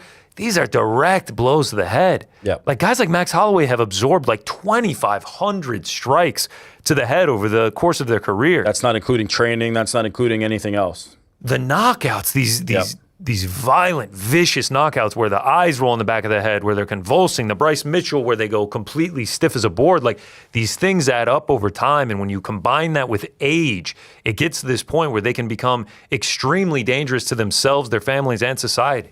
Yeah, we should make a point to say we don't know. Like Anthony Smith, Dustin Poirier, this is just the kicking off point. We are by no means saying like that this is the sole factor, right? We don't know that. We have not seen their brains. Their cases because of the alcohol use with both of them. Absolutely. And we are not doctors, and we are not making that classification. But this is the sport that we love, and these are the athletes that we love and the fans love, right? And so we have to make educated guesses and have to have an understanding, as Kenny Florian like so well put it, that just because we're not visibly looking at guys who are like falling apart in front of our eyes toward the end of their career does not mean that they are not sustaining damage that is going to have consequences and dividends and things that they will have to sacrifice further down the line. So what are the things we're going to do now to make sure that we don't get to that point? At the moment, the answer is really not much, right? Again, I will also say, these are consenting adults, right? Nobody is being forced into the cage. Nobody is getting shoved two hands behind their back and saying, you have to fight. And they're like, I don't want to fight. But we also have to protect them from themselves, as Kenny kind of said at the end of that, right? Like, they're going to be the last ones to know when it's over. They're going to be the last ones to know when maybe this was too many shots to the head. Maybe this was the last blow, because maybe they're still competitive, or maybe they're not going to be the ones to make that call, at least the best decision making, right? There need to be people who care about them, whether it be the family, whether it be the organization, whether it be the fans. Everybody is kind of like, we are complicit in a certain way in how this sport goes, and we have to continue to voice our opinions on how we hope it goes. People much smarter than me, like Kenny Florian, I hope, get a position somewhere where they can enact real change, right? If Kenny Florian was the head of some kind of board that was responsible for this, right? Some kind of board that oversaw fighter aftercare, for certain states or across the organizations or whatever. Somebody like Kenny Florian would be a perfect mouthpiece for something like that and be able to really like paint this picture in a way that we can't, because we weren't there. We can't hope to do it. But I say all that to say it's a sad story. Thoughts with the family. Hopefully, Anthony, Dustin, anybody who's struggling with any kind of thing, regardless of what it is, whether it's brain inflicted, whether it's not, whether it's just emotional, whatever it is, can get beyond it and live much more healthy lives. It does kind of make you sit back and reflect as a fan. I mean, like, this is a sport where knockouts and violence are so incentivized, man. Fuck wrestling. You get the big bonuses. We want that. If you're striking, the knockouts, the super highlight reel KOs, the Justin Gaethje moments, the Max Holloway moments. That's the things that we were bloodthirsty for. We go so crazy for. But then you think like, man, what's it going to cost this person to do this? And it's also a sport. There's rarely a happy ending. Like, there's rarely that happy ending where they step away at the proper time. Like, Tony Ferguson loses 7, 8 in a row before he finally goes over to boxing, but he still is continuing to fight. Israel Adesanya right now has lost 4 in a row, and he's been finished in several of those. And then he gets on the mic after getting knocked out by Joe Pyfer when we were there in Seattle, and he's just like, I'm not going anywhere. I'm not quitting. And, like, it does kind of make you wonder, like, because it's always like, who are we to say to retire? We are nobody. It's their career. No one is forcing them to do anything. They do what they want to do, but it does make you worry for them of just like, you don't want to see it get that bad. But to the point you compared to the NFL, not worry enough for anybody to do anything, right? Which is the problem, yeah. Right? Like, not worry. When that whole thing was happening with the NFL and they're coming out, what was the name of the movie Concussion? I forget what it was Will Smith. With Will Smith, and CTE was at the forefront. It seemed like it was a moment. It seemed like, hey, we're gonna make some changes. We got what we get out of the blue tent, right? We got the something. Blue tent. We got Guardian caps now, and ain't shit changed. I think what's the famous line from that one? It's like, what are you gonna do? Like, they own a day of the week, bro. Like, you have no power against this entity. There's too much. Well, the famous line from it is "Tell the truth." Don't forget that. But it is just like, we all worry about it, right? And I think everybody does, right? And even like, you'll hear the fighters like even sometimes like laugh off the idea of CTE, be like, all right, I know I'm getting CTE, and it's just like, there is a part that makes me uncomfortable with that. But am I gonna not watch? I mean, unless we change our viewing habits, unless something happens, this is how it's going to be. I hope that there can be some kind of force beyond this, and we see these incidents start to happen, and we go, enough is enough. Something has to change. Something has to change. Whether it be the fighters, whether it be with the promotions, whether it be with the state, something has to change. We can't just like stand by anymore. And look, we talk about the NFL. Nothing's going to save you if you have CTE, obviously. But in the NFL, you do 3 years, you get lifetime health insurance. You get paid millions, tens of millions, hundreds of millions of dollars in some of these cases. A lot of these guys leaving MMA, leaving with essentially nothing in the bank account. Just got to go keep on working. Yep. Because we're not talking about the Conor McGregors of the world. Even like a Dustin Poirier, who's got a great life with a lot of money and everything. Who's the guy that fought 15, 20 times for the UFC, maybe made it on a couple main cards, but that was it. Made some decent money, but never that great of money, but took a lot of damage during his career. Yeah, and as you can imagine, they're pro athletes, so some of that money goes out as fast as it came in. Of course. Right? And it's I think we've strayed away from the specificity of the Anthony Smith thing, but I think it's an important conversation, and I hope everybody comes out of this safer, healthier, and we move on from there. Let's go on to other news and notes. There was a bidding war, a purse bid for the Devin Haney versus Keyshawn Davis fight earlier today, and Top Rank was the big winner. To call it a war, I think, would be very kind. It was Top Rank, and it was Teofimo Lopez's Takeover Promotions. Yeah. It was, I don't want to say Coughing Baby versus Atomic Bomb, but like felt like Top Rank kind of had this one in the bag. They won with a bid of $8.5 million, outbidding Teofimo Lopez's Takeover Promotions, who bid 2.3. So they like almost quadrupled Teofimo's bid for this one. The date is proposed for October 3rd and could take place in New York, Atlanta. We will obviously see where that goes. Devin Haney is entitled to $6.4 million of that, while Davis is $2.1 million due to the 75-25 purse split. Here's the drama that made this interesting, right?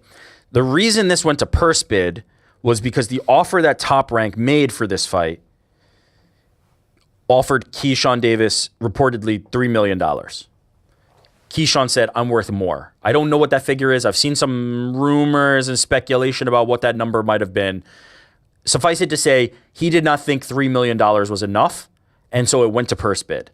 Now the purse bid has happened, and Top Rank, who previously wanted the fight, now still wants the fight and is willing to pay good money for this fight, ended up putting in their bid. They win the bid, and the offer is the same or a little bit less. Like it's basically what they were offering to do the fight in the first place.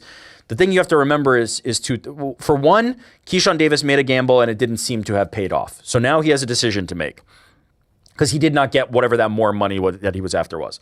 He has a decision to make. The first thing he can do is just not take the fight, right? Like if he doesn't take the fight and feels like he's worth more, that's one risk he might be willing to take.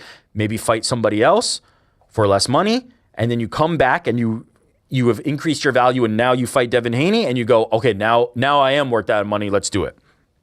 Or you take the number that has now been submitted and you take a little bit of a haircut on it, but you win that fight and you roll the dice, you beat a Devin Haney, and now you're worth that number no matter what, right? Now, nobody can look you in the face and tell you you're not worth that after you beat Devin Haney. That's the bottom line. That's the bar now. That's the lowest number that I'm willing to accept. And so he has two options there. He's in a good position because I think Keyshawn Davis is an incredible boxer who can be one of the big stars in this sport. But I don't blame him for wanting to get more, but the gamble didn't pay off, and now he has an important decision to make. The other part of this that's very important to note is Devin Haney has a promotional deal with DAZN. That number, I believe he will also get paid that, but he also has a deal with DAZN that pays him for his fights. So for Devin Haney, this ain't really like much of a concern for him. He's getting paid a massive amount of money no matter what this shakeout is. Now, the money that he's getting paid based on this purse bid is nice, but he's also getting paid by DAZN. And so I don't know if it's like DAZN takes the difference of that and pays that, or if DAZN is on top of that. Either way, Devin Haney is making more than that number and is making quite a bit of money. So it's not as imperative that he gets this right. He's willing to take this fight. He will fight Keyshawn Davis. He will get paid handsomely and move on with his career. So the ball is really in Keyshawn's court as it has been, but now he has he's out of options to get the more money. This purse bid has been won, and so he either takes it and takes this fight, or he does something else. Very excited to see that fight that we will see in the fall. Some other news: Hamzat is returning to RAF. Shout out. September 5th, he will take on Tyrone Woodley in the main event catchweight at RAF Moscow. They continue to travel the world. Woodley already booked against Joaquin Buckley, I believe, in a few weeks. So he's staying busy on the rest. A grudge match, but somehow on the prelims. Yeah, the grudge match on the prelims. Can't wait for that one. Tom Aspinall training with Big Nixick. I believe this is in Las Vegas. It looks like Nixick posting says, and I didn't even poke him in the eye. Hopefully we will have Tom Aspinall fight news soon. It seems like he's back in the training facilities. It seems like he's geared up and ready to go. I hope we get mean Tom. I hope we get angry Tom coming back on a little revenge tour. I don't see a world where he isn't. He has to be. Book that fight, man. I need it. Especially after the way Cyril Gane performed in that first round and then how he performed against Alex Pereira. I am in, man. That is a fight that I need to see.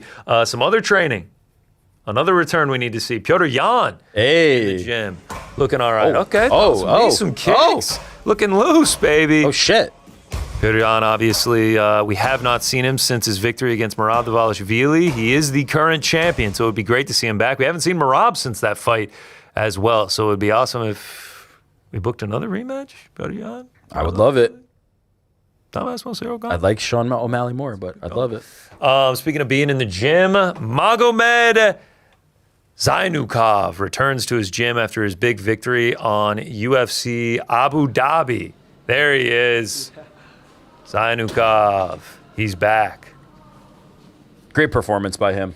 Unbelievable. Clean, polished, got the picture of the foot in the mouth. Big pop at the Nurmagomedov MMA school. Man, not a bad gym, you know? That's pretty sick. I also love how they have the basketball. You ever seen the video where they're sliding across the floors with the sweat? Yeah, it's unbelievable. Disgusting.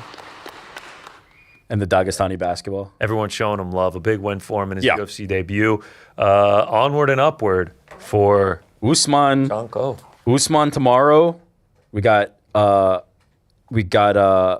Islam in 2 weeks. Yeah. Like big little stretch here for them. Jim's staying busy. Jim's staying busy. Usman looking to stay undefeated and then potentially move on from the PFL/MVP.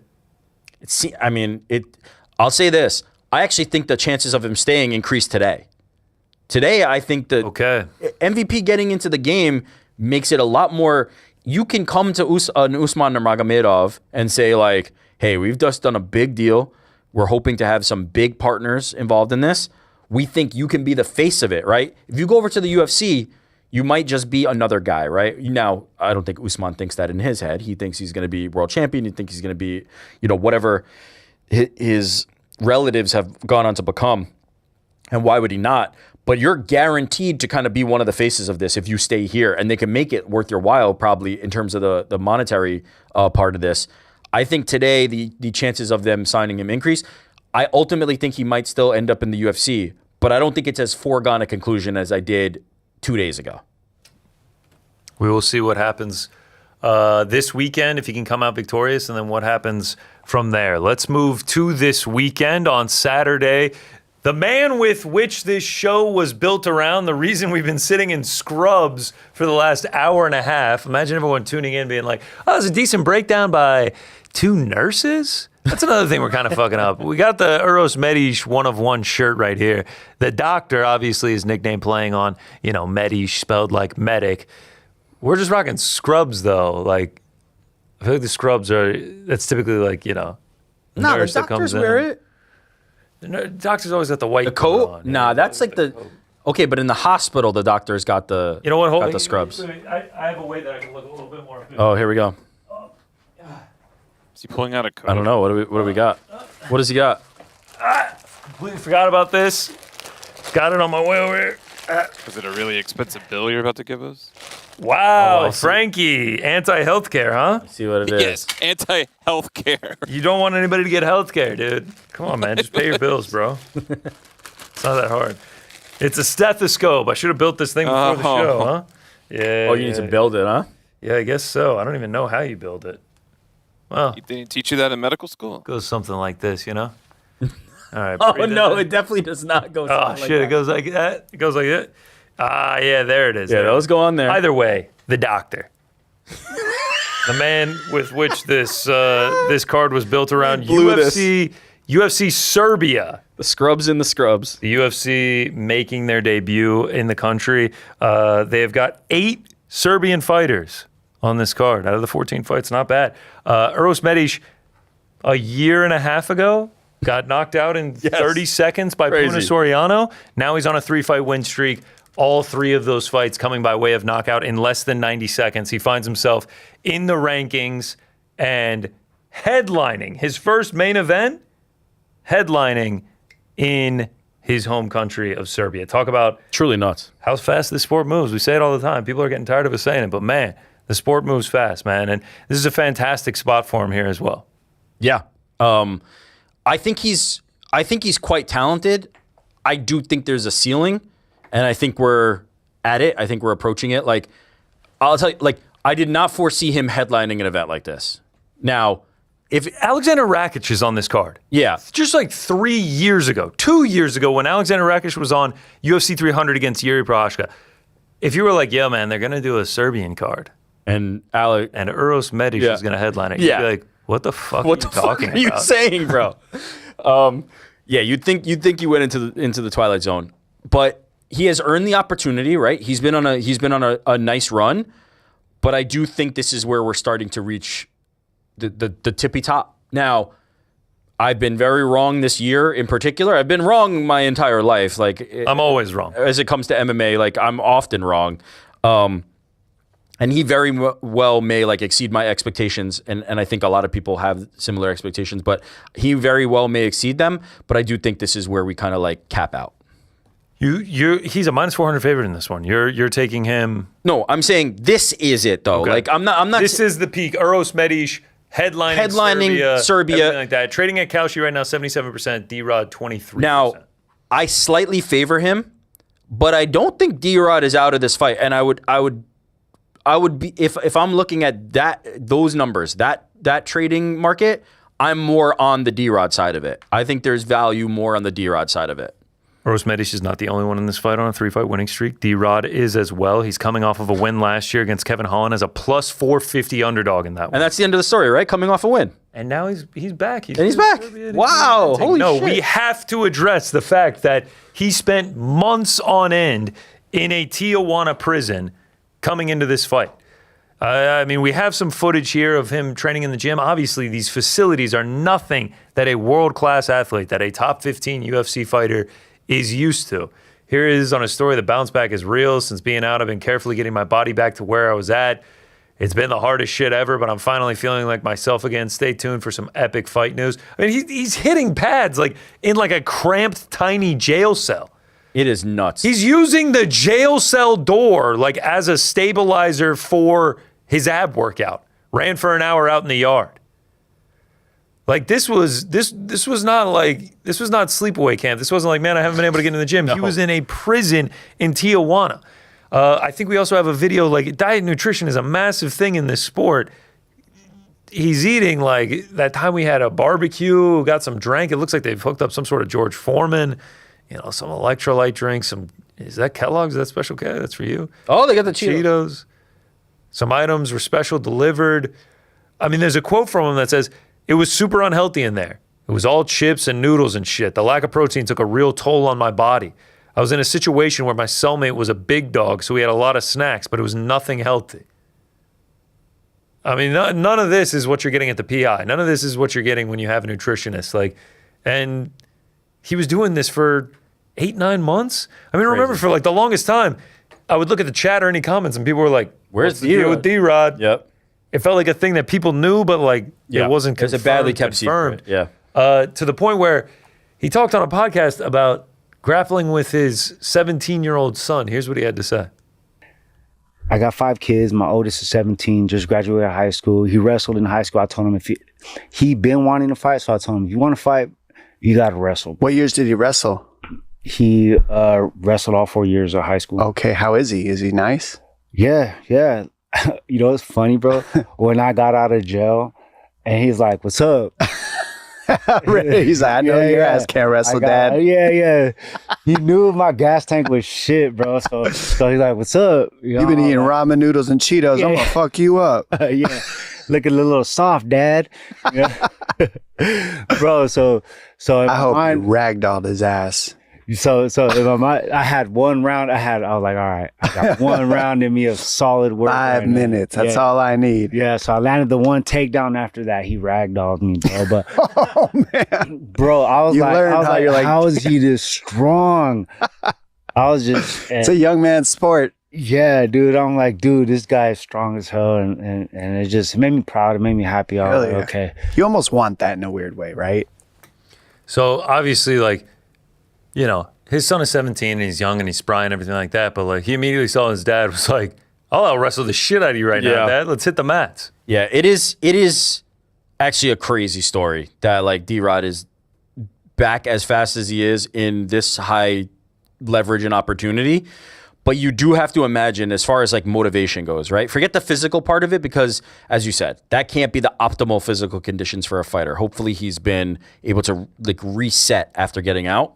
But just to put it in perspective, he was released in April. Yep. And he was in the prison for 8 months. Yep. So he had been there since last August. Yep.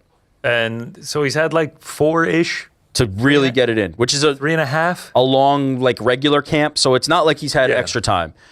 But as far as motivation, right, you have to imagine that a guy who just spent time, the amount of time that he spent, where he spent it, is looking at this as the greatest thing in life, the opportunity of a lifetime. The only thing that matters to him at this point has to be this, right?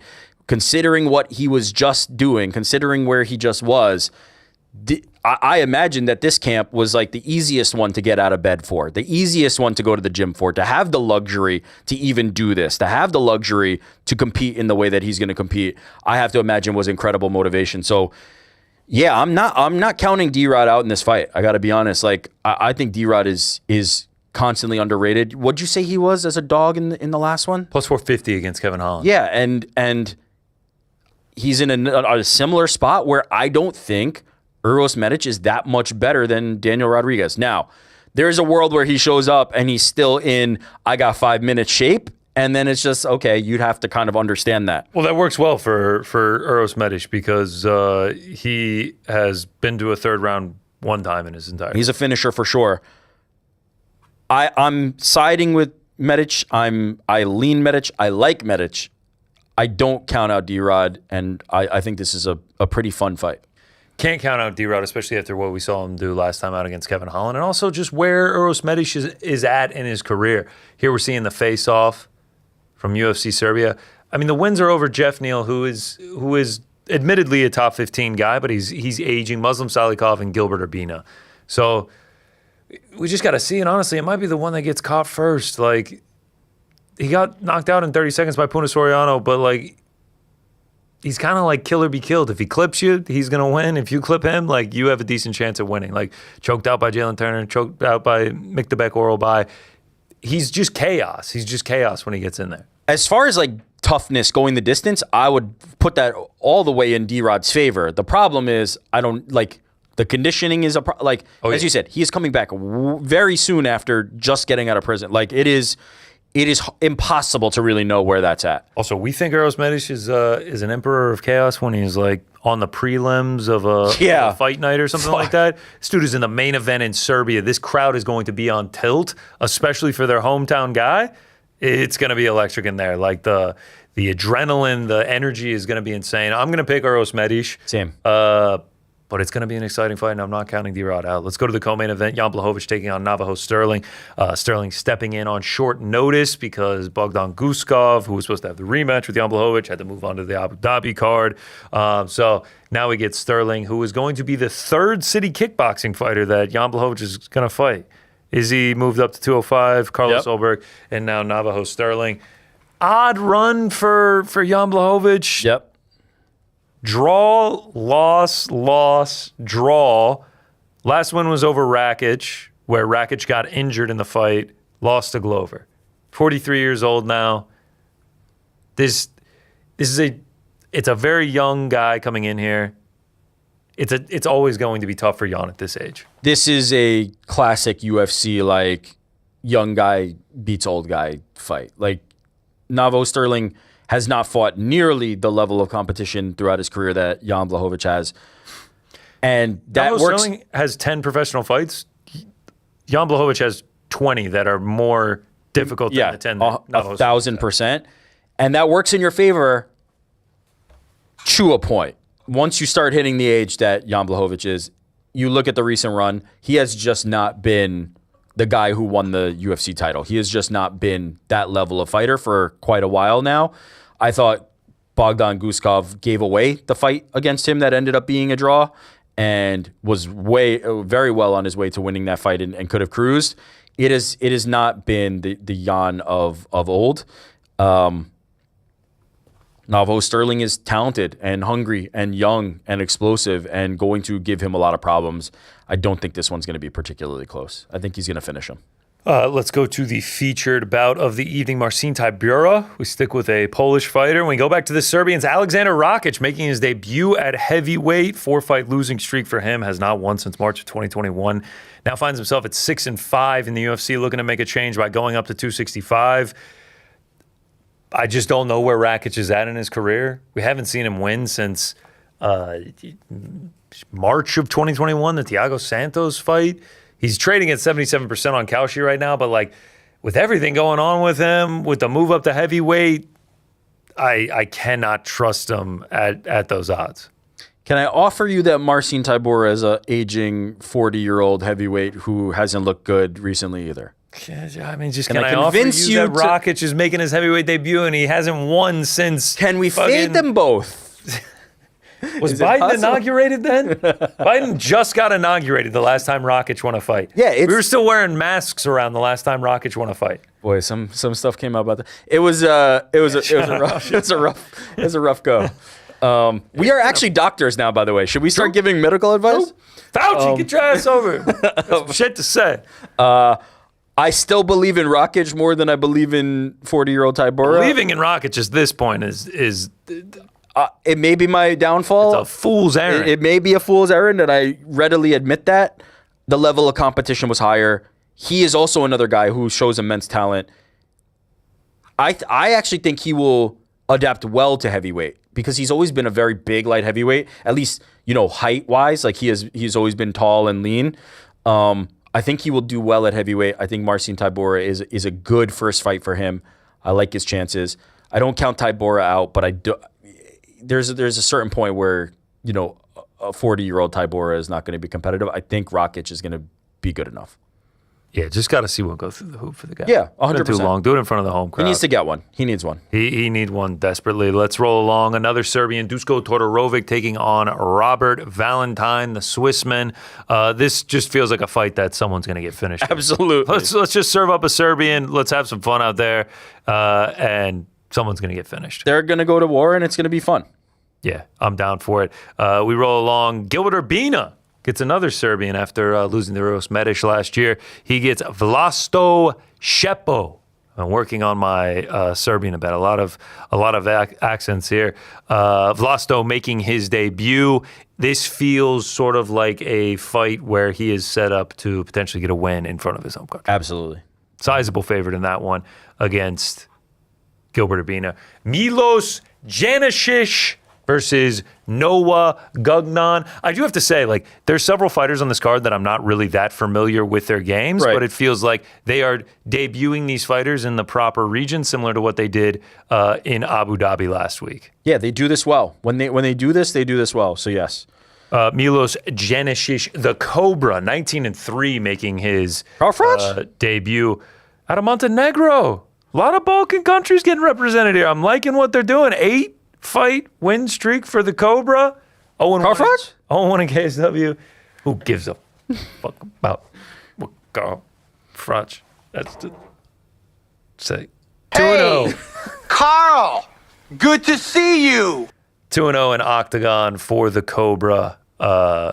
Finds himself as the underdog to Noah Gugnon. Ludovic Klein. Honestly, this might sneaky be the people's main event.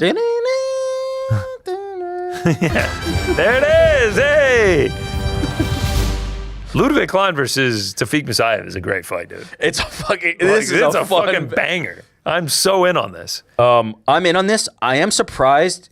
We don't have the market for this, right? I'm surprised that Tofik is as far as odds go, as far away from Klein as he is. Klein is good. I think Tofik kind of showed his level in the last fight against Ignacio Bahamondes. This is as you said, this is the one lower on the card that I'm most excited about. I think this is going to be a really, really fun scrap, actually. Yeah, I'm really looking forward to this. Michael Oliveira, the undefeated debutant, taking on Oban Elliott, who the Welsh gangster has lost 2 in a row. He's making his debut from Contender Series. It's kind of like Oban, Shaquille and Co. didn't go so well. You were a big favorite in that one. We'll give you Jonathan McAuliffe. Here's undefeated debutant. It's not easy for Oban Elliott here right now. Who knocks everybody out and looks like he's chiseled from fucking marble. Yeah. This guy. Yeah. Yeah. We're cheering for We're Oban. rooting for Oban. I'll say it objectively. For Oban Elliott. Unobjectively. When was the last time we got a fucking hell? Fucking hell. There it is. Shout out to the boy Oban. Pulling for him. Hope he gets back in the win column. Hopefully we will not be saying fucking hell come Saturday. Yeah. Mark Vologdin taking on Borislav Nikolic, who is also making his debut as a Serbian fighter. Bogdan Grad, blonde Bogdan Grad. I don't know if you guys have seen the picture. Taking on Denis Bazucha. Dyed his hair? Yeah. Nice. And then the other one that you got to be looking forward to, Mateusz Rąbecki taking on Kyle Prepolek. Banger. Just anytime Rebecca gets in the cage, it's this guy's just I don't give a fuck. I'm going to war with this guy. Wait, Mateusz. Yeah. Mateusz, you could actually just knock this guy out in 30 seconds. Nah. No, I need to feel the pain. Feel 3 rounds of war. Absolute knockdown, drag out war. I need to feel the pain. Kyle Prepolek, who didn't look terrible in his debut against PST. I wouldn't go there, but I don't think Didn't look terrible against Drew Dober? He did not look terrible against Drew Dober. He has gotten very tough assignments. Yeah, like of course. Since coming in, I think he's actually like a pretty good fighter. Like he's not as bad as the record would show because it's against Benoit and because it's against Drew Dober. 0-4 in the UFC. This is being his second stint. Yeah. And then the first 3 fights of the night, Marina Spasic versus Stephanie Luciano, a Serbian representing Jovan Leka versus Alexander Popek, another Serbian, and then Nina Milosevic versus Haley Cowan, another Serbian. So a lot of local fare for you. A lot of the Balkan countries getting represented, Slovenia, Montenegro, but obviously having Alexander Rakic and having Uros Medic is pretty massive for that Serbian crowd. And I can't wait to see it, man. Anytime we go to these new places, it's kind of like, how lit are these people going to be? How turned up are these people going to be? I've seen some things like we're going to see flares. People are going to be going, fuck, let's go. It's going to be a full sellout. I would love that. Fucking hell.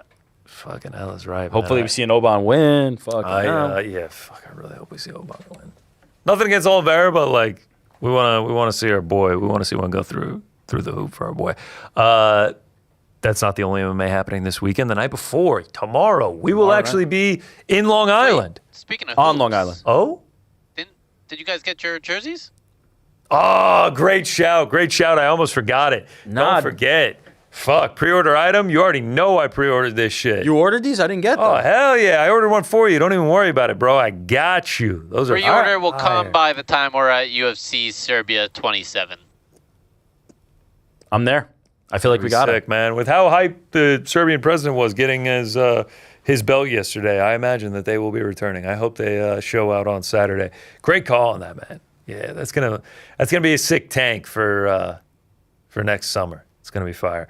PFL New York going down to UBS Arena on Long Island this weekend. 2 of the biggest stars for the PFL, which will soon be MMA, will be fighting Usman Nurmagomedov, taking on undefeated Archie Colgan, and Dakota Jicheva going for 16 wins, no losses against Denise Kielholtz. I was kind of thinking earlier this week, I was like, is the PFL card better than the UFC card this weekend? Yes. I do think there's a bit of a star power advantage in the terms of Usman Nurmagomedov and Dakota Jicheva. I know Jan Blachowicz is a pretty big name and draw, but like this is the best that the PFL has to offer. Them losing fights and only being at 8 to 9 fights is not great. And then you also combine it with 3 of those 9 fights, it's, like minus 3,500 or bigger. Dakota Jicheva is trading at an ungodly number for a co-main bout. Same thing with Usman Nurmagomedov. It kind of feels squash match-esque. I will say this, there's definitely truth to that, right? Like Dakota is in a fight that she should very much win.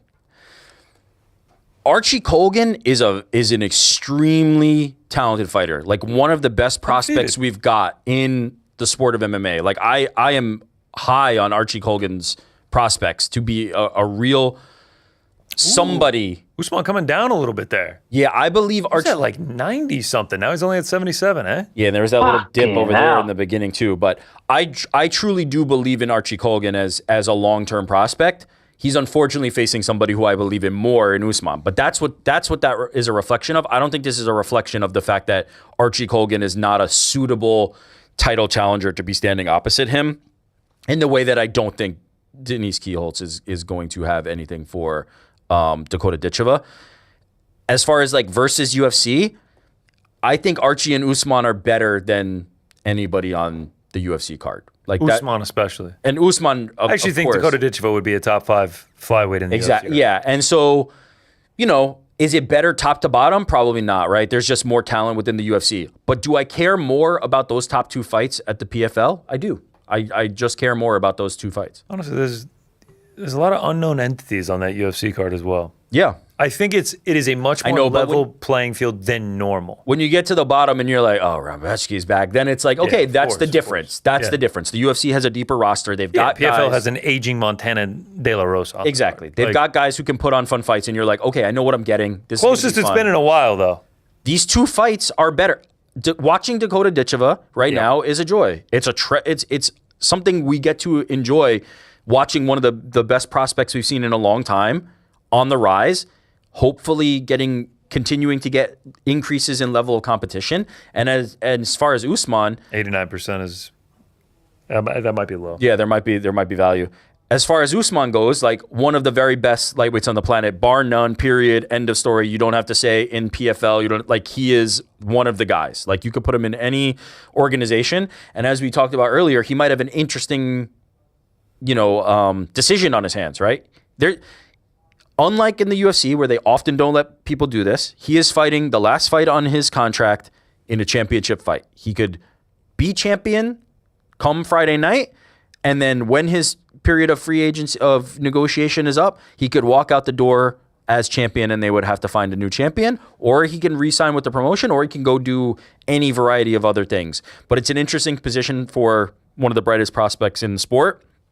And as I said, you can do a lot worse than the guy in Archie Colgan, who is extremely, extremely talented. Imagine if Archie Colgan puts it on him. Shakes up everything for I don't think it's impossible. I really don't. It definitely is not impossible. It's definitely not impossible. I mean, we see that Kalshi trading line coming in a decent amount. Dakota Ditchva, I feel strongly that she's going to win the fight. I think she needs to be fighting for the title. I think it needs to be against Liz Carmouche or the best that PFL has to offer, because right now I just don't think Denise Kielholtz is at the level of Dakota Ditchva. No, and we've gotten to the point that like the last time we were kind of like hyping up the next Dakota fight, we had even thrown names like Chris Cyborg in there, who were, like it takes two Dakotas to equal a Chris Cyborg. It just gets ridiculous. We get to go watch Dakota Likely style. We're going to see a Dakota showcase, in my opinion. It's going to be really interesting. She said on the show that she had 5 fights left with PFL. This would be one of them. So they've got work cut out for them. They need to have like opponents for her to face. Maybe this, MVP, like there's a striking opportunity, right? Maybe some boxers and her could meet in a kickboxing type bout. Her family, her mom, I believe, was a kickboxer. There's some lineage, some history there. There's some interesting things that could open up here, but we need to see the level of competition increase for her next time out. Amru Magomedov versus Angel Alvarez, undefeated Amru Magomedov. And then I have to say, I think the one I'm looking forward to most outside of the main and co-main, Mustafa Diakate, the man from Senegal, Aries champion, 5-0. Got the look. He's got the look, man. That blonde hair is striking. Holy shit. Especially with the belt, man. The shit goes hard, dude. Not for nothing. He's in good shape, huh? He got shape. swag like that. Crazy swag. Sick walkouts. 6'4", fighting in light heavyweight. Oh, my Lord. Yeah, man. I'm pretty excited to watch him take on Darrell Walker. Walker replacing his original opponent. He's making his PFL debut. He was the champion over in Aries. He is a favorite in that one, but I am very much looking forward to that. I'm glad it's on the main card now because we will be in attendance. And I'm not going to lie, I wasn't getting there for the curtain jerker, and he was pretty early on the card. So. Oh, you're not? Yeah. Rafion Stotts, still doing it, taking on Lazaro Dayron. Sean Gauchi versus Alan Bagoso. I know Frank was champing at the bit for that one. Damn right I was. Yeah, Jonathan Piersma versus Omar El Dafari. As I mentioned, Montana De La Rosa, Tatiana Postarnikova, and Shami Delva versus Levan Kabalayev. That is your PFL NYC card. We will be in attendance. We will be out at UBS Arena tomorrow. If you happen to see us, don't even fucking make eye contact with us. Immediately walk the other way. We should note that it lost Davla Yagshimuradov versus Simeon Powell. Which you actually were excited I actually was excited. Davla is a good fighter. It's actually lost a few. David Martinez versus Omar El Dafare. Levan Kabalayev was supposed to fight Ryan Jarina. Yeah. Lost Khabib, man. Khabib? Yeah. Khabib Nabiev. Oh. Versus Jamel Jones. But no, seriously, if you're at the event tomorrow, and you see us, say what's up. Say what up. Yo! Boys. What's good? Yeah, pull up. Hanging with the boys? Hopefully it's a packed house there tomorrow. Hanging with the boys. That's not all of the combat sports taking place. SummerSlam this weekend as well. Ariel talked to Dom Mysterio ahead of his match with Danhausen. Intern Josh, last day, give us the wrestling breakdown. What are we looking forward to, man? Looking forward to it all, honestly. It's Whoa! Hold on a second. Hold on. That one's going to be nice in the closet right next to the Serbian jersey. One. Yeah. We were hoping it came today, but we'll get it next year. We'll mail it to you. Don't worry, bro. Thank you, man. SummerSlam is going to be great. It's a 2-night event. It's going to be in Minneapolis, Minnesota at the Viking Stadium. So always love a good stadium show. Obviously looking forward to the night 1 main event, which is going to be CM Punk versus Cody Rhodes. That's for the undisputed WWE belt. And then the graphic is there, an absolutely beautiful graphic. But then we have night 2 main event, which is also just going to be an absolute banger. It's going to be Roman Reigns versus Seth Rollins.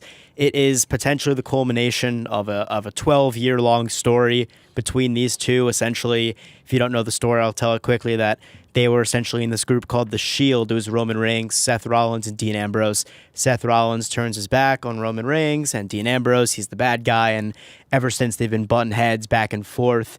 There is, of course, a former UFC champion, but of course he is well known for his WWE time, Brock Lesnar and Oba Femi in a Hell in a Cell match, which is going to be exactly as advertised, I hope. I have a pretty bold prediction I'll give for this event. So Oba Femi wins the King of the Ring, and that guarantees him a title shot whenever he wants. Oba decides to deny the title shot to face Brock Lesnar at SummerSlam, right? So a lot of people are kind of threw that in the back pocket, but technically he still has this title shot. I think and this would be crazy. This would turn the world upside down. This would be one of the crazier moments in WWE history, but I can see it potentially happening.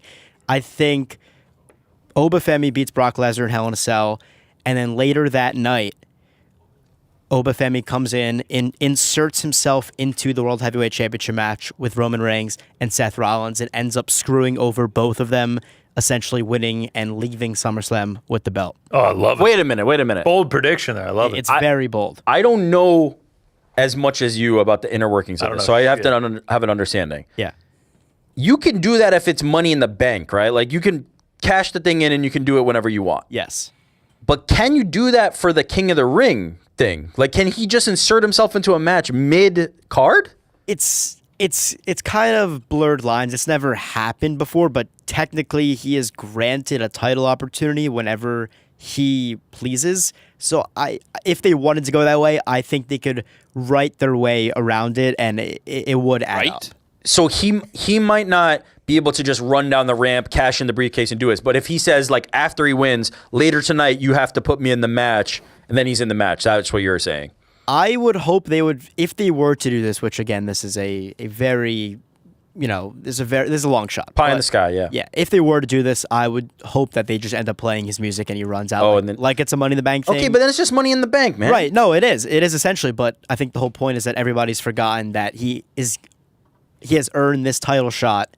And I think that's kind of in the back pocket for most people. And I've been thinking about it, and I think it's, it'd be crazy, but I think that's what they should want. Okay, what about our boy Dirty Dom Mysterio and Danhausen? Dirty Dom Mysterio, Danhausen for a human monies on a pole match. Doesn't make much sense to most people that don't watch wrestling, and even doesn't make sense to people that do watch wrestling like me.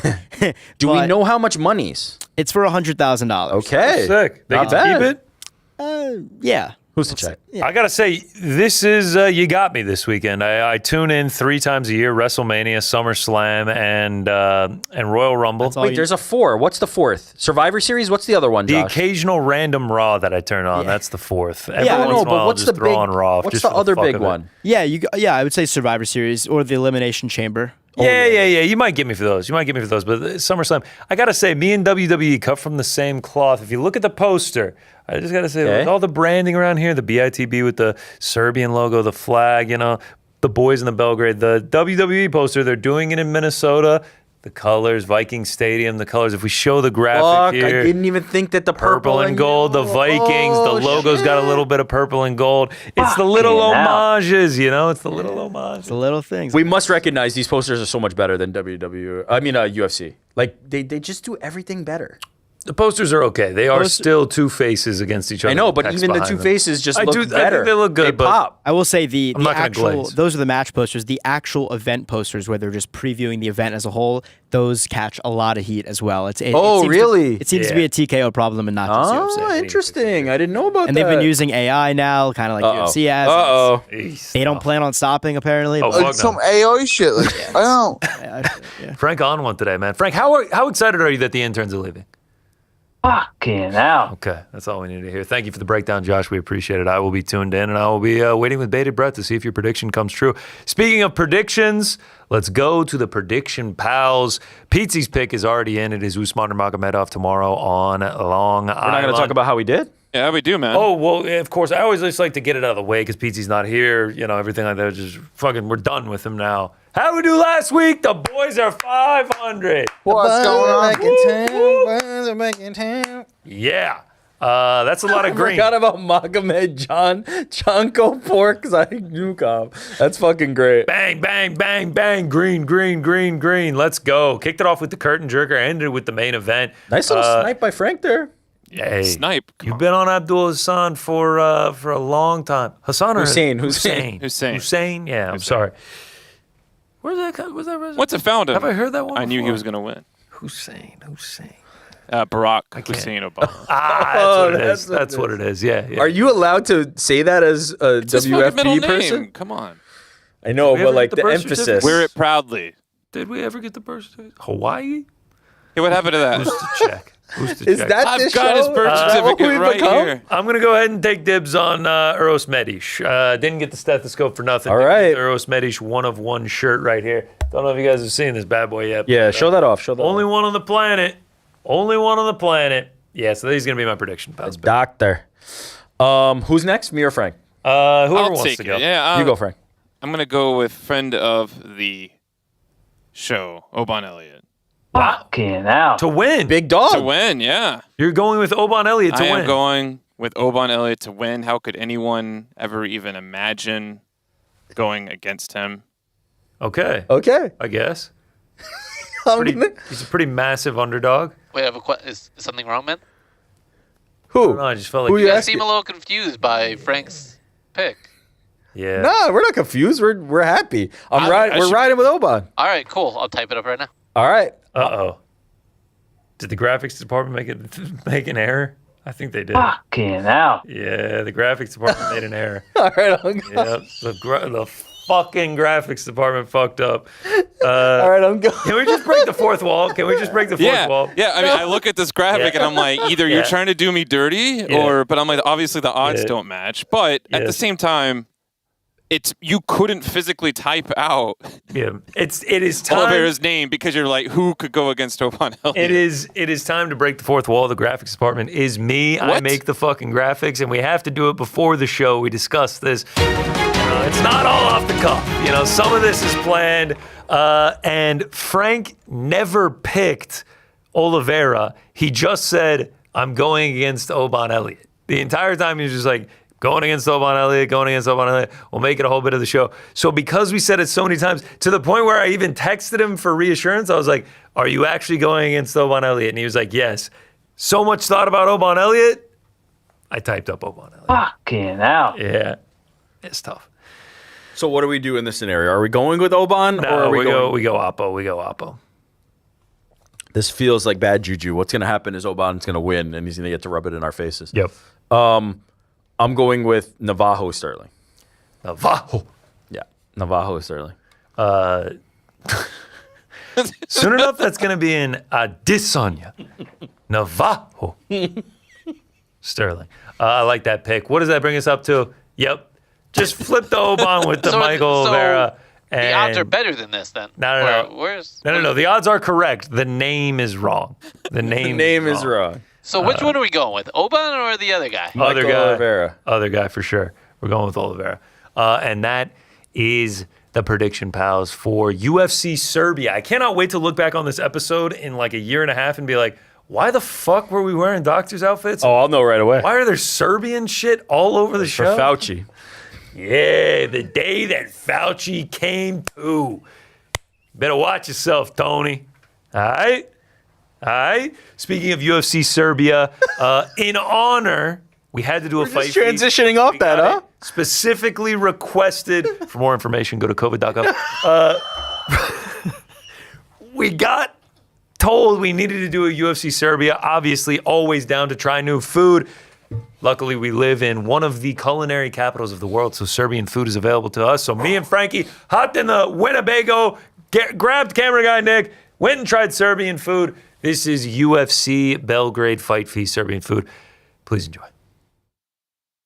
UFC Belgrade Fight Week. The promotion makes its debut in Serbia, the land of Novak Djokovic, Nikola Jokic, Nikola Tesla, and Uros Medic. What do you know about an Uros Medic one-of-one t-shirt? For that reason, we are here at Kafana to try some authentic Serbian cuisine before the UFC makes its debut in the Balkan country. Fight Feast episode, I have no idea. Fight Feast Serbia, let's go.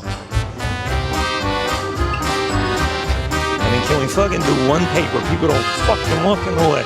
We're here on the patio at Kafana. Little known fact. Actually, it's not little known. In the Balkans, Kafana means cafe, restaurant.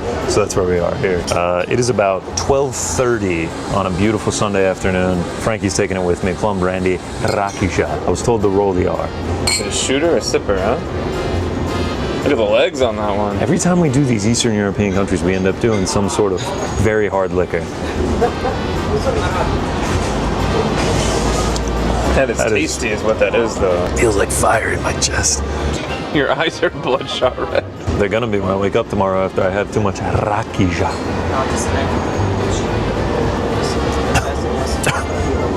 Are you gonna say something, Frank? The words have been taken out of my mouth, because that's damn good.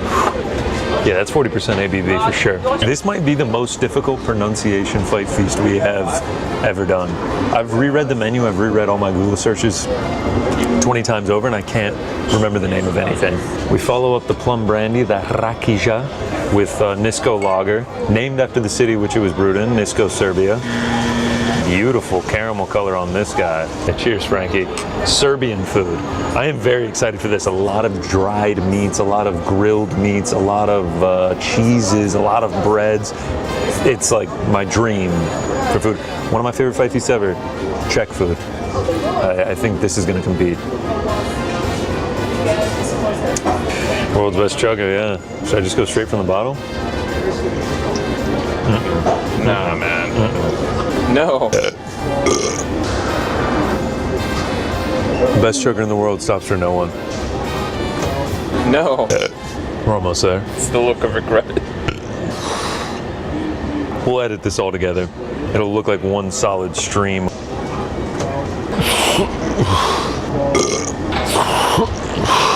Brewed and bottled in Serbia, people.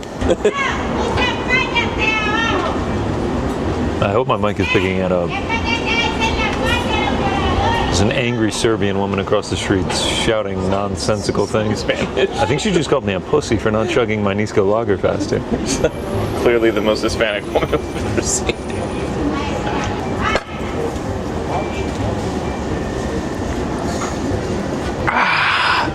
Best chugger in the world. Easy work as always. Easy stuff. One more over here, please. Thank you. We're doing a paprika spread. Our guy Marco told us that the elders, the older women in the village, love making their lives more difficult because the best peppers are in the south of Serbia. They go and they pick them, they roast them, they mince them, they then roast them again for 6 hours, and this is how we get to this spread with a beautiful sourdough bread. The color on this, my God. This orange, I don't know if it's the sunlight, I don't know if it's the Nisko lager, but this orange is just popping off the plate for me. Tastes like roasted red peppers, tastes like olive oil, tastes like the hard work of loving Serbian grandmothers. That's what it tastes like. All right, we've got gibanica, zebanica. This is cheese pie, spinach pie. I think I nailed the pronunciations on this. This is not easy. This is not easy. They look unbelievable. Puff pastry, soft cheese in between. Ooh, not that soft. You should probably use the fork. You should probably use the fork. Here we go. Gibanica, the cheese pie. What's not to like? Puff pastry, cheese. That's pretty much it. Don't know what else to tell you about it. Puff pastry, cheese. It's gonna taste good. Zebanica. Apologies in advance for all the pronunciations. Spinach pie. Similar to a spanakopita from Greece. A phyllo pastry, not a puff pastry. I was just corrected on that. Here we go. Same thing, cheese, add spinach. It just makes it all the better. A little bit of salt from that spinach. A little bit more flavor. Look at the layers on that bad boy. This Frank is a diverse, interesting human being. All the layers he has. Oh, thank you. So is the... Damn, it's hard to pronounce. Zelagonicha. We definitely fucked that up. Again, apologies in advance for all the pronunciations, man. It's hard. It's hard. It's like a quiche without the egg. What's up, brother? How's it going? Super duper. How's lunch? So far, so it looks incredible. How was your lunch? That was a beer. There we go. Fucking hell yeah, man. I respect that. Very good beer. A nice Nisco lager, yeah? Yeah, I just asked for a beer and they handed me one of them, and I was like, fucking cheers to that, man. Yeah. Lepagna. I don't think I've looked forward to an appetizer as much as I have this. Everything I've ever loved in my life. You got the pita, you got the soft cheese, you got the smoked meats. We decided to add the smoked meats because you can never have too much smoked meat. Everything about this, I can already tell it's gonna be kind of crunchy too. I can already tell. We've got some chives and herbs on top.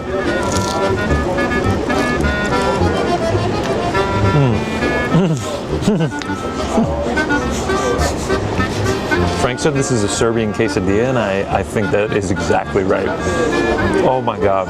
The cheese is so creamy and the meat is so fucking smoky with the crunch of the pita. It is so good. Tell me everything, bro. Oh man, yeah, the smokiness of the whole thing is great. The texture on the pita, I didn't even know you could toast pita like that. That's great. I think we just order a few more of these, a couple more plum lines, we're good to go. Is that a fire truck coming because this is so smoky? They think we have a fire going there? Unbelievable. My man, we are doing fantastic. Thank you so much. Bro just walked by and he was like, yeah, motherfucker, it's 2 thumbs up right now. All right, this is Shopska. As our boy Marco told us, if there's no flowers available, this is what they put on the table because it's so colorful. Cucumbers, tomatoes, onions, feta, a beautiful sort of vinaigrette dressing down here. This is like what you dream of. A nice fresh salad. Yeah. On a summer day like this, you don't need lettuce, especially in today's climate. This is how you make a salad. I'm getting transported to a Serbian summer right now. It's fantastic. One more salad here. Beetroot and cabbage.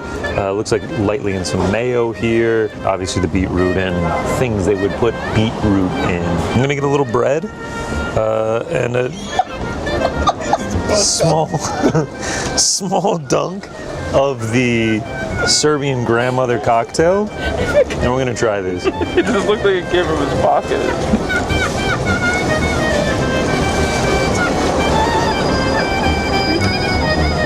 I'm actually gonna call bullshit.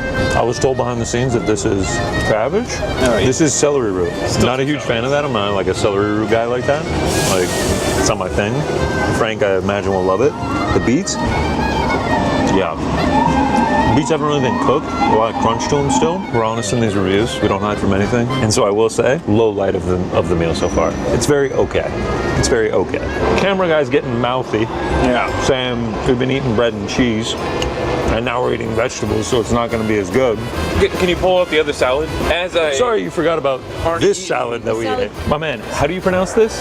Karageorgieva Schnitzel. Wow. Karageorgieva Schnitzel.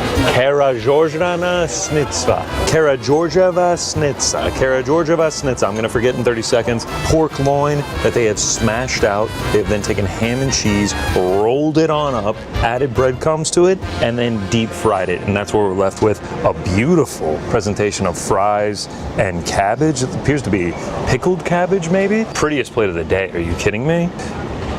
This is the dish I'm looking forward to most. Fries are fantastic. Oh, yeah. Just been sitting in some vinegar. Let's cut this bad boy. Let's just cut it right in the center. Oh, man. All right, yeah, so we're getting that. Oh, my goodness. It's not a cheese pull, but it is. Cheese was just spilling out of this side. Deep fried pork chop, rolled with ham and cheese. A lot of pork going on here. This is sort of turducken-esque. I see why they give you like the light, refreshing cabbage, because that's heavy. If you put down a whole log of this, you ain't doing nothing for the rest of the day. I lost the breading, and now I'm just staring down pork chop and no cheese. It's not that appetizing, but That bite wasn't as good as the first, and I imagine if I keep going, it's just gonna get worse. I think it's better in theory. I feel like I'm starting to sweat. Cheese doesn't help much. It's just a heavy dish. All right, cevapi, one of the most famous Serbian dishes. It's homemade sausage, lamb, pork, beef, served just with raw onions. I respect the game. Love raw onions. Here we go. Wow. The smoky flavor is intense. The way the onions cut through the smokiness, Frank was over here like, oh, it's brown and served, bro. It's brown and served. Nah. This is definitely handcrafted on a fire grill. Side of raw onions. Who needs it? Me. My brother's gonna be stanking later. Hey, sorry, I had cevapi. It's fantastic. All right, palatschinke. On this side, we got apricot jam imported from Serbia. And this one, Nutella and walnuts. Palatschinke apricot. Yeah, rich apricot flavor. Crepe is super light and fluffy. Fruity, light, refreshing. Let's try a little bit heavier here. Nutella and walnuts, palatschinke. That high hopes for this. Chocolatey, walnutty. What more could you want? I think I'm going Nutella. Frankie, give it a go. Oh man, so warm. Our man Marco was telling us Serbian fighters have a hard time cutting weight when they're eating palatschinke. A beautiful way to end a beautiful meal. Shout out to Kafana. Shout out to Euros Medish, you know? Shout out to Marco. Actually, shout out to Serbia. This was a fantastic meal. I kind of slept on how good it was going to be. A lot of meats, a lot of cheeses, right up my alley. Breads, everything that I love. Though I do have to say, it's about 98 degrees out and the meat sweats are coming on. I can feel it. The forehead's getting clammy. Whew. Shout out to Serbian food. Shout out to UFC Belgrade. Boys in the Belgrade.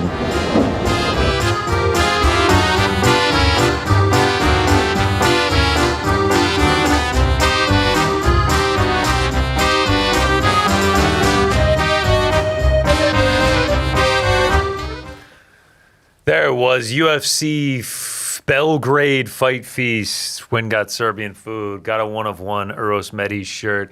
I have to say, perfect meal out of that would be the Serbian quesadillas, the paella, or however you pronounce it. The pronunciation's killed me. Serbian quesadilla.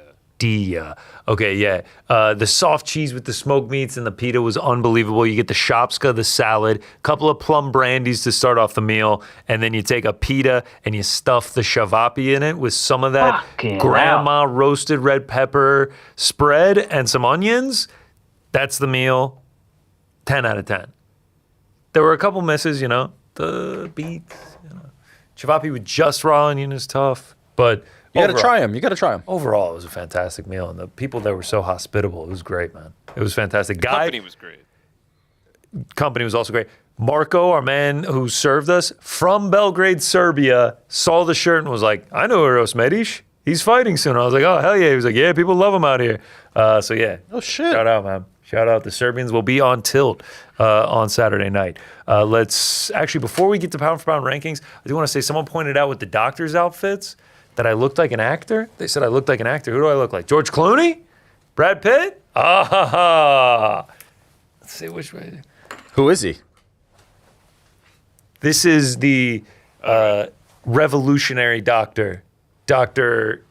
Sins.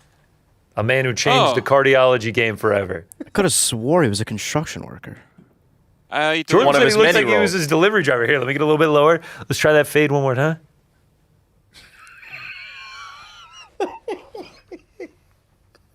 I think I look just like him. I think he's also been an astronaut. He plays many roles. One time he was a student, actually. He's an actor. He's an actor. Step brother. I think Oscar nominated. Oscar nominated. Step Brother? I don't know that role. It's a movie, man. Then you're not familiar enough with his Rolodex, bro. And then there's Step Brother. Yeah. No, not Step Brothers. He played a step brother. He played the brother who stepped up. Yeah, he played the brother who stepped You guys know up. the names To of the any of these washing films? machine. What? I need the name of the films you guys are referring to so I can watch it later. Wasn't he in Black Hawk Down? Sorry, say that fast. One more time. Black Hawk Down. Once more. All right. Pound for pound rankings this week in honor of Shark Week, in honor of Tabitha Ricci fighting a couple weeks ago. We're just reaching. Well, I was like, let's Reaching do for them Sharks. grapes. Shark Week. It'll be so sick. Text my roommate. I was like, we're watching fucking Shark Week tonight. We're bringing it back, baby. Discovery Channel. Let's do it. Man, 15 minutes in, I was like, Shark Week is fucking ass. This shit is dead. There is nothing left for this, man. And by the way, that happened 15 years ago. before we even locked in on this, but we were still like, fuck it, Sharks. Shark Week has officially jumped the shark. It's not cool. It's not entertaining. They use a bunch of AI. It's ass. So in honor of Shark Week, pound for pound Sharks. Frankie, what's the order, bro? The order today will be Mysterious Frank, Okay. Georgia Connor, Yep. New York Rick. Wow. Revolutionary. Revolutionary. And speaking of revolutions, my number 5 are the Street Sharks. So I grew up at a time. Nice. That was nice. And maybe Very it's good. still like this, but I grew up at a time when like there were Saturday morning cartoons or like after school cartoons, but all they were was just some reason to advertise toys. Mm-hmm. And I admit like that's probably still happening now, but like it was such an issue back when I was growing up that there was like legislation like what are we doing? Like these An are issue? just I mean, I had no issue. Well, I think there's something to be said about making like meaningful content, like Boys in the Back, right? And then having Street Sharks just exist as a reason to get your Way to parents push to toys? take you to the toy department at whatever department store you want to This go would to. be a good time to let you know that we Yeah. are introducing Boys in the Back toys. Yeah, right? that's What? phase 2 of the Boys in the Back, the action figures. And it's me without that the was beard. supposed to be the breaking news. And I can be a doctor and a construction worker. Can you and an imagine what my astronaut. action figure would look like? Yeah, we got a special plastic pixelation process. We have a prototype already. Yeah, it's top So notch. shout out to the Street Sharks. Shout but out to 'em. My Love number Street Sharks. 4, I just love it so much because it proves that God has a sense of humor. It's the hammerhead shark. Yeah. It's like I mean, it's one of the first sharks I think about when I am thinking about sharks. But it was like, look at his head. Like, what evolutionary advantage is this? I'm sure there's some long, drawn out, explanation. But I just look at that and it's like, no one's gonna fuck with him just because you like feel bad. I actually don't think there's some long drawn out explanation. It's just I think you just nature was kinda- like, some have Yeah. hammers for heads, some I think you don't. just kind of got the short end of the stick, you know? Yeah, but what didn't get the short end of the stick was Oh. my number 3, which is the tiger shark. Seen here with so many teeth that it makes me think of Waterboy when they're like alligators are so upset because they got so many teeth and no toothbrush to clean them with. I think that's why this tiger shark looks so angry. This is the pinnacle of like why you don't want to go swimming in the deep ocean, because I wouldn't want that coming underneath my feet or even like popping up next to me, even if it didn't hurt me. Also, tiger sharks will like notoriously eat anything. Like they found like license plates and like golf clubs in their stomach. Like anything that they can eat, they will. And like they are big enough to where they can swallow almost anything. Did you learn that on Shark Week? Unfortunately, no, I changed it. I'm impressed. Yeah, I by that. changed it too quickly. But I'm more impressed by my number 2, which is the great white shark, seen here with the beautiful Legend. googly eye, but like also road rash. Like this is the kind of thing that you would see on like a 16-year-old who's driving around their parents' Land Rover and has hit a couple of curbs. This guy's seen some shit, and I love it. I've seen like, the museums where they actually have them there. That not a live one. Like apparently they can't be kept in captivity. It's a whole thing. Like they are so insistent to get back out to the free ocean that they will literally kill themselves by ramming themselves into the wall, which is sad, I admit, but it's also like you can't contain this kind of nature. And fortunately, we have grown up since then and been like, you know what, we're not going to put a great white in an aquarium. We're not showing this off. They deserve to be in the ocean with all their shark friends where they can prey upon humans. Which brings me to my number 1 of all time. It's Jaws. He is kind of a great white shark. This is him pictured. I think this is an artist rendition because they weren't able to get him to pause long enough for a photo. But the reason that I like Jaws is, like me, you don't ever see him through most of the movie, but you know that he is a terror to be dealt with. It scared me as a kid. It still low-key scares me as an adult, which is funny because more people die per year from icicles falling on their head than shark attacks. And yet, this is still more menacing than an icicle. You couldn't make a movie called Ice. Actually, yeah, you could. All right, let's move on to Connor. Yeah, Tough beat because the shark's name is Bruce, but other than that, pretty good. The shark's name in Yeah, Jaws is the Bruce? hunter names him Bruce. Wow. But I know him, you know him as Jaws. I know Rick him knows him as as Bruce. one of the second best sharks of all time. The second best. If you're giving him second, I'll take it. I'll take that. But actually, he's not one of the second best. He's not even one of the top 5 because he doesn't make my list. We start with my number 5. It is Mr. Mark Spitz. Mark the Shark.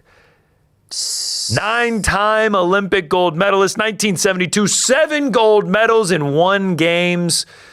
That record stood for 36 years until Michael Phelps broke it back in 2008. An American legend, an American hero, an absolute shark.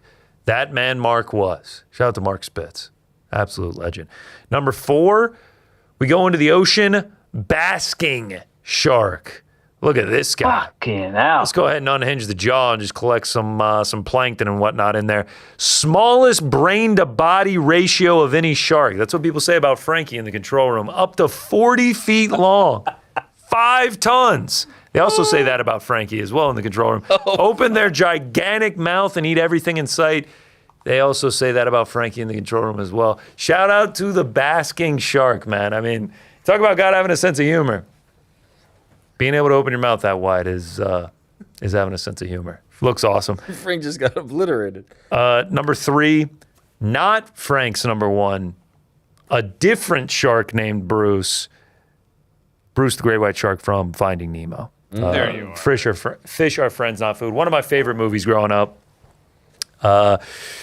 Supporting character in Disney Pixar's 2003 award-winning animated feature Finding Nemo. Much better than, Jaws, whatever Spielberg did with all that. Australian accent. How can you not like a shark with an Australian accent? For sure. Recovering addict. True. That's a great point, Frankie. When Finding Nemo came out, they had like a little thing you could download on your desktop back in the day where the characters would swim around and they would occasionally talk and say things. I downloaded that onto my family's computer in like the summer of 2003. This is the wallpaper or like a screensaver? It was like a screensaver, yeah. Okay. Screensaver would come up. Man, shout out to screensavers. Does anyone even know what those are anymore? The like Dory and Nemo and Bruce and all the characters would swim across and they would like say their taglines or whatever on the thing. Me and my mom come home from summer camp or wherever we were for the day, middle of the day. Our security system alarm had gone off. My mom's like, oh, what the fuck? And like, we go in the house, she turns it off. We're kind of like walking around like, yo, is anyone in here? It's the middle of the day. We're kind of standing there in silence. And then Bruce swimming across the screensaver is like, hello, mates. And I've never jumped more in my life. I was scared shitless. So that's always what I tie Bruce to. I thought you were going to say that the motion had set off the alarm. No. So who was in your fucking house? I don't know. The cops came. They explored everything. They couldn't find why it was off. You're like 6 screensaver kid. Yeah, and then 12 years later, we found a man living in our walls my entire high school career. But that's for a story for another day. We moved to my number 2. The longest living vertebrae on Earth. Lifespan ranges from 250 to 500 years. That is the Greenland shark. Take a look at this thing. Ugly sumbitch. You see that thing hanging off its eye? Yeah, what is just that? Just a parasite. Just gets taken over. It's pretty much blind. Look at this goofy ass. Soon to be called the American shark. Wait. Shout out. Great reference, Frankie. The parasite is often found on this shark? Yeah. Like it's almost always found on it. Wow. And it just takes over its eye because like the shark cruises at less than a mile an hour.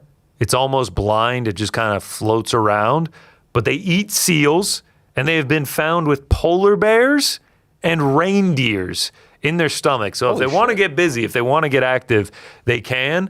Their meat is toxic. It has TMAO in it, which is an antifreeze.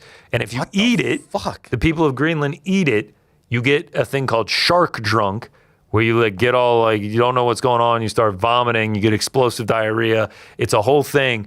But the people of Iceland do eat it. They do eat it. By fermenting it. Okay. It's called Hakarl, and it's like a super long fermentation process. It's called what? Hakarl, Hakarl? Okay. Hot Carl? Hot Carl. Maybe they were just talking about one of their, tribesmen, and he was just happened to be good looking.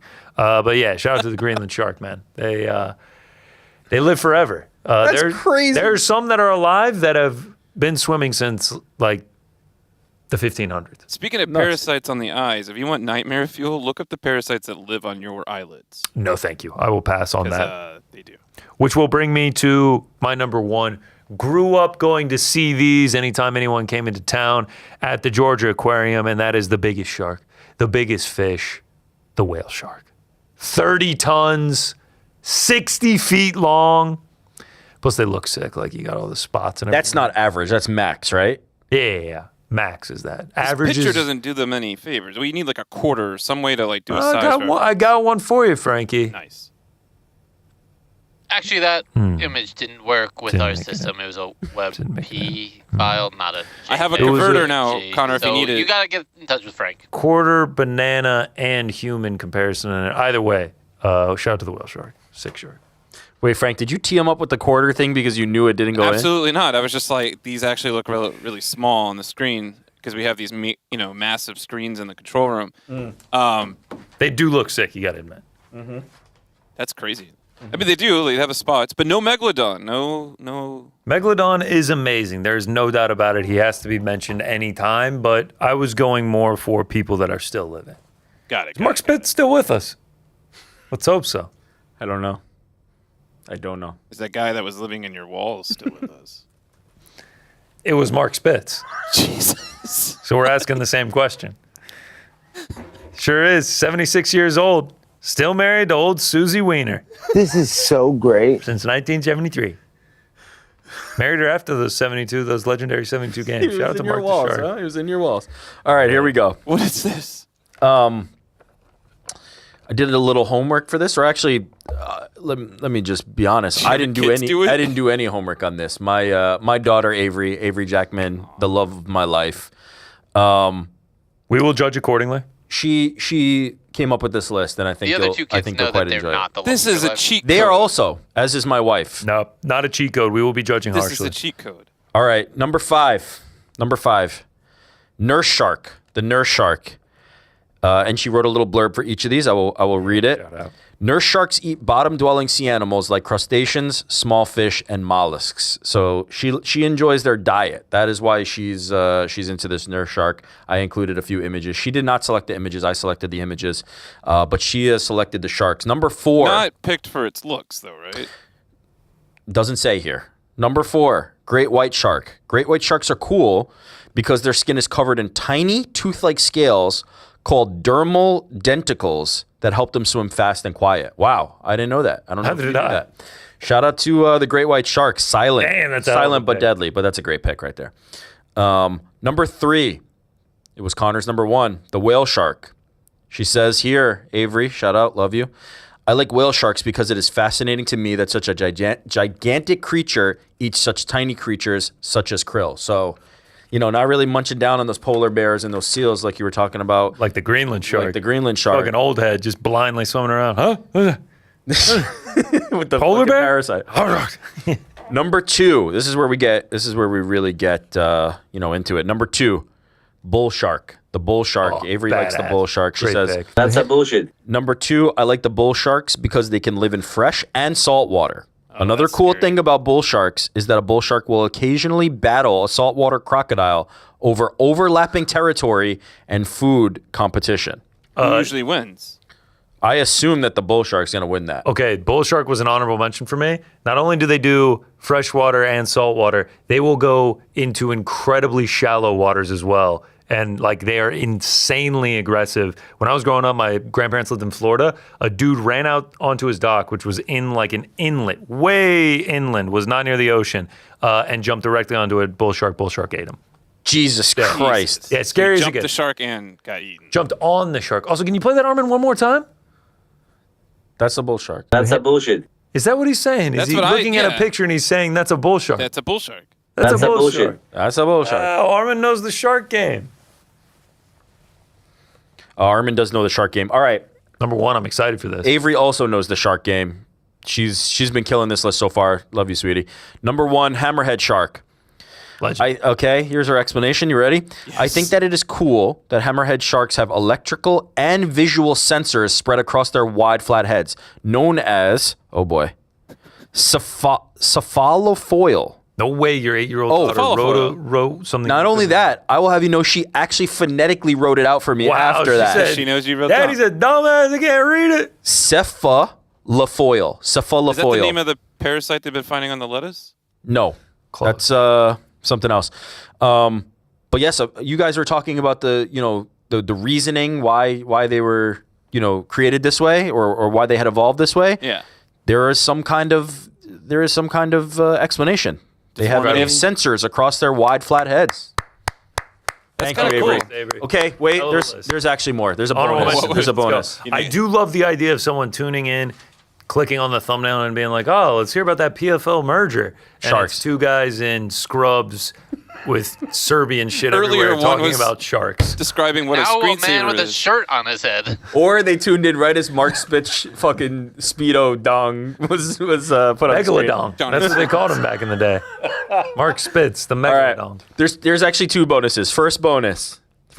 Avery wrote a poem about sharks. Oh, hell yeah. All right, you ready? Bonus. She put bonus, all caps, exclamation points. A poem about sharks. Mako bull shark, great white shark. That's a bullshit. Do you know how many sharks there are? There are just too many to name, but the great white and hammerhead are from Spain. Wow. Whale shark and nurse shark might be number one. I am having so much fun. Cookie cutter, Greenland, and black tip. Which one is your favorite? Greenland. Thank you, Avery. Wow. Thank you, Avery. Wow. There's one more bonus. Snap for the poetry. There's Snap one more for the bonus. poetry, boys. Come on. Yeah. Avery sent me with an actual shark tooth. Wow. Oh, what? Shit. She sent me an actual shark tooth to show off.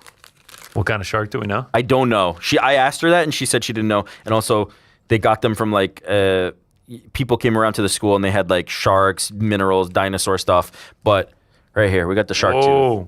There it is. Yeah, look at that zoom. Look at that zoom. Yeah. There it is. Look at that real shark tooth. Gnarly. Imagine 200 of those going into you. Avery, love you. Thank you. Great list. Great Thank job. you, Avery. The poem was fantastic. Thank you for the shark tooth. Absolutely killed it. So you made Avery do homework for a summer break. Okay, but what you need to know about Avery, here's what you need to know about Avery. When I called her to tell her that I was asking her to do this, she was elated to a degree that cannot be measured. She is very happy. She loves animals. She loves sharks. She loves dinosaurs. And so she was very, very happy to do it. And I'm thankful that she was able to do it. And shout out for the phonetic pronunciation. I mean, that is advanced shit. She crushed. She should just do these for you, honestly. That was really good. Did you take requests? Josh and Jack do Frank's lists. Avery can do mine. All right, no problem. Sweet, cool. Yeah, no. I'll get my dog to do it. I don't think Bailey, your go dog's ahead. going to do it. Bailey, go ahead. All right, that was Pound for Pound Sharks in honor of Shark Week, which has officially jumped the shark, in honor of Earl Spence retiring, in honor of Tabitha Ricci fighting a couple weeks ago. A sensical. Isn't he a fish? Yeah, a list. Shout out to him. Frankie, we got a voicemail.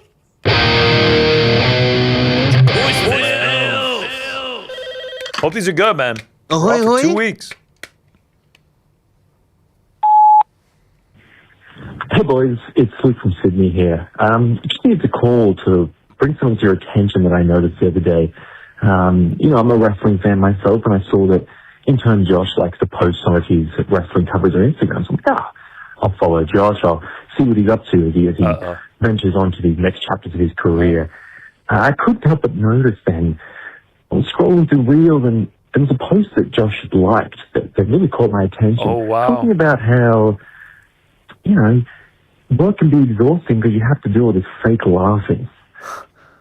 And I couldn't help but think, I wonder if this is referring to his time at Uncrowned HQ and who particularly on the team is referred to. So, Josh, if you wouldn't mind just please letting us know who this is. I assume Jordan. But I would like to know some more details. Thanks, boys. Love you. Josh, please. I'm a big reel scroller, and I kind of just like everything I see. I like the vibrations I get on my phone when I like stuff. So, Same excuse the president has used, by the way. Yeah. You can just say I Jordan. I like the it's sniper okay. shot that the guy took at Jordan. It's But fucked. It's a little fucked. Yeah, it's Jordan. Jordan just walked out of the room. It's just a smart move to never like anything on Instagram Reels. That's what I've learned. Yeah, everyone sees it. Everyone sees it. Wait, people can see what you like? Oh yeah, actually, like if you're like both following each other, like a little bubble will pop up of like your head that you liked it. Oh Jesus! What exactly did he say? I'm not gonna lie, it was like muffled. I couldn't. Yeah, it was muffled. He said you liked something about fake laughing with coworkers. Work is tough because you always have to force yourself to laugh. That was a shot at me. Yeah. That was yeah. It was Jordan. I sent that to Jordan. Good. I like that. Josh handled that very well. Shout out to the fans who are following Josh now. Like kind of like, hey man, go follow Jack too, bro. Come on. Shut up. What's up, boys? Love the show. Keep up the good work. I went and saw The Odyssey, but I saw it in Dolby. Okay. Now, all my friends are making fun of me, saying that I didn't see The Odyssey. I saw the Fraudacy because it's not in IMAX. It's true. How do I handle this? Fraudacy. Love you guys. Yeah, man, you go see it in IMAX. That's how you handle it. Yeah, it's gonna need to get done. You got to get that 70 mil at this point. You got to do IMAX 70 mil. You can't come back with a half effort. You might actually be cooked. You're probably not going to be able to do that because of the ticket availability. But yeah, you need to at least get an IMAX in, brother. Yeah, rough. You did see the Fraudacy.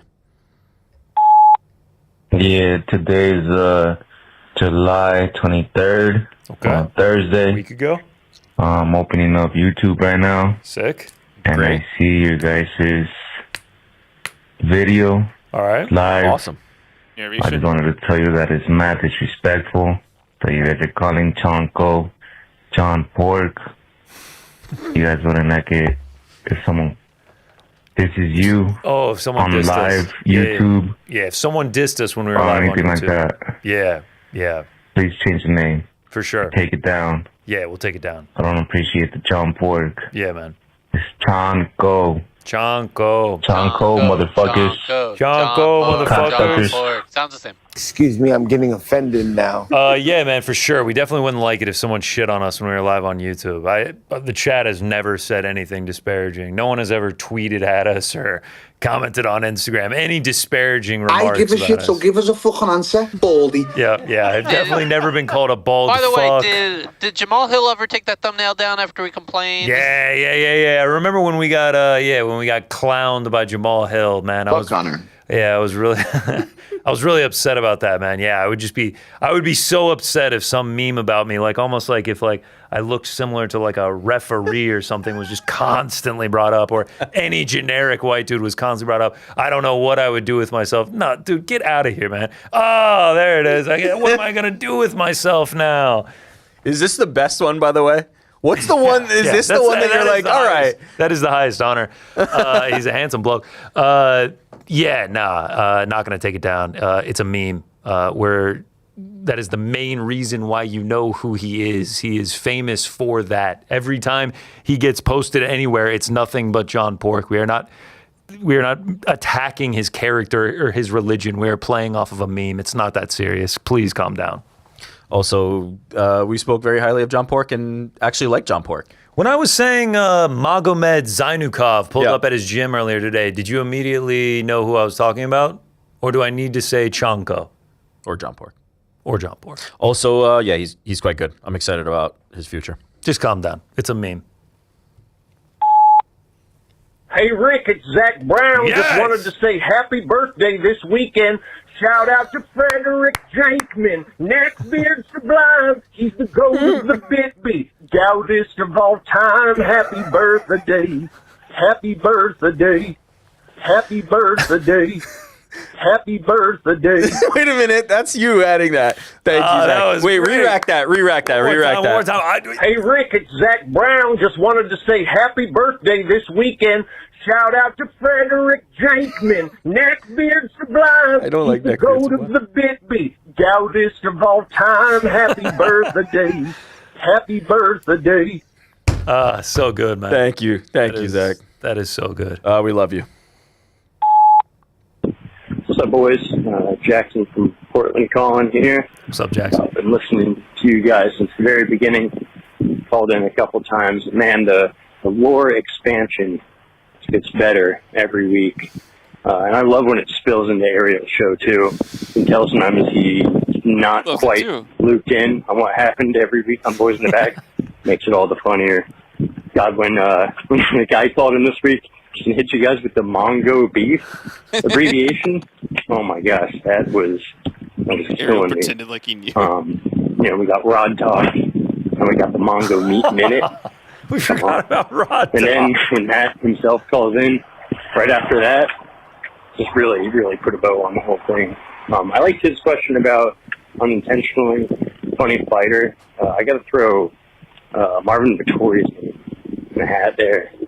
Every time I see that Marvin Vittori picture with his shorts on backwards, oh my God, it kills me.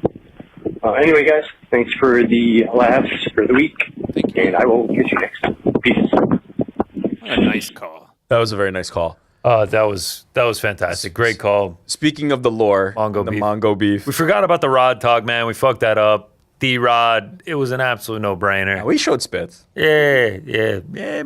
We could have had Rod Talk several times today. I'm down for Rod Talk right now if you are. Lead the Didn't way, we Frankie, have Rod and I'll Talk when follow. we showed the picture of that guy that looked like you? No, that was spits. Yes, that also would have been Spits, Sins, D-Rod. Could have had Rod Talk all day long. Speaking of the Mongo beef lore, I don't know that this person will want me saying who they are, so I'll just say an in-studio guest of this show, friend of the show. We have only had a small handful. All the Helwani verse. Okay. Hello. I'm good. How are you? Texted me a supermarket picture of Mongolian beef and said, "Thinking of you guys." What is it? Frozen? Yeah. What's that brand? Kevin's. Okay. I don't know it, but respect. Frozen Mongo beef for dinner is a solid play. There was a shelf full of the Mongo beef in the freezer. Thinking of you guys with a laughing emoji. So the lore of the Mongo beef is just like out of control at this point. Just the lore of everything. Rod Talk, Mailman Fight League, Zach Brown. Who else? Double D, Don Davis calling in. The Men in the Muck. Everything. Boys in the Belgrade. What else have we done? The Boys in the Bayou. We've done all this sort of interaction. Baku, Boys in the Baku. Yeah. Lads in Los Angeles. Yeah, Lads in Los Angeles. The Magic Castle, shout out. The lore just continues to grow. As dumb as it can possibly be. We love you all. The boys in the Sask. It's Kane from Saskatchewan here. What's up, brother? Frank was my spirit animal the one time. Just wanted to fucking call in and wish you guys a hell of a summer break. You earned it. I wanted to say that the combination of GC's deadpan reactions and Rick just busting his ass laughing in the back always cracks me up. Rick just, we're being so serious and then going from fucking his serious takes to just killing himself laughing cracks me up. You boys don't get into too much trouble now, you hear? Enjoy your summer break. Peace. Appreciate you, brother, and appreciate the call. Enjoy your summer break. I'm gonna try, man. Thank you, dude. I really appreciate the call.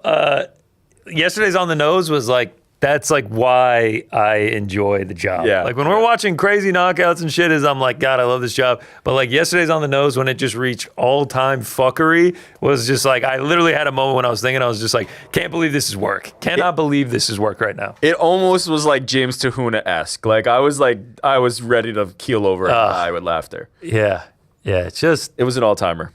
Truly, like I love the serious moments, and I love getting to the inside scoop of fighters' stories and like how incredible this sport truly is. But man, how dumb these shows can get at times is my favorite part of all of this. Yeah. Boys in the back, what's going on? What's up, brother? Just want to call in this morning. Say love the show. Keep up the great work. I was thinking about you guys this morning, just thinking about Rod Talk, and got pretty excited about the thought of it. With that being said, GC, I need you to blind rank these top 4 rods. Yes, let's go. Number 1, Roddy White. Wait, what? Oh, Roddy White. That's 2. Roddy White. Okay. 2. Falcons legend. 2, A-Rod. A-Rod 3, legend as well. 3, Rodney Dangerfield. Ooh, Rodney Dangerfield. 4. 4, Dennis Rodman. 1. Okay, that's all right not with bad. that. That's not all bad. right with that. I'd probably have Roddy White number 1 just because he's a Falcons legend. Grew up with the kid. The worm, man. Thanks, boys. Can't wait to see GC talk about these rods. Peace. It's not a bad pound for pound ranking, pound for pound rods, and it just has to have the word rod in it. There's some real danger with A-Rod that were one. you doing though? A-Rod or Andy A-Rod? Roddick, Alex Andy Rodriguez. I didn't even think of Aaron Rodgers. Aaron Rodgers. I was thinking Alex Rodriguez of baseball me too, fan. Me too. Interesting. It's interesting where people's mind go. When you hear A-Rod. No D-Rod on there. There's a real danger in letting us do rod pound for pound rankings for sure. What's like that danger, man? It's just not. Just give us an example of something that would be dangerous about a rod. If who's Ugly Stick, Shimano, or St. Croix out there, 3 of the bigger fishing brands, and they want to sponsor Rod Talk, just let us know. Rod Talk. We'll get that as soon as we get the Hey Dude segment going. Boys in the back. Followed by Connor saying, if you ever wear that shit, you should Boys in jump the into back. an inferno. Bring you the Rod Talk. Brought to you by Ugly Stick. Is that actually a fishing line? Fishing rod brand? STIK.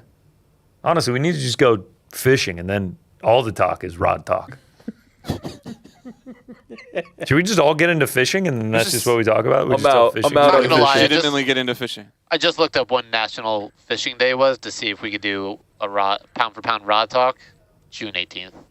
Oh, thank God. Next year. Thank Not God. pound for pound Rod Talk, pound for pound rods. Just rods. I'm out. I can't do it. Carbon rods. Hmm? The Simpsons thing. All right. What's going on, boys in the back? This is Jake from Los Angeles. Long-time listener, first-time caller. You know, somebody yesterday at the end of the show had a good idea, and I figured I'd give it a whirl. So I hope you guys like it. I think you'll recognize it. You know I like the boys in the back. Hey, Frank, where the heck are you at? Richie seeing them in second class. Thursday's always the best. We're gonna talk about some fights and placing some bets. You got your parlay made. Rick Strange, DC5, Frank's dropping lines. The funny never fades. Working remote with the boys, I can't get enough.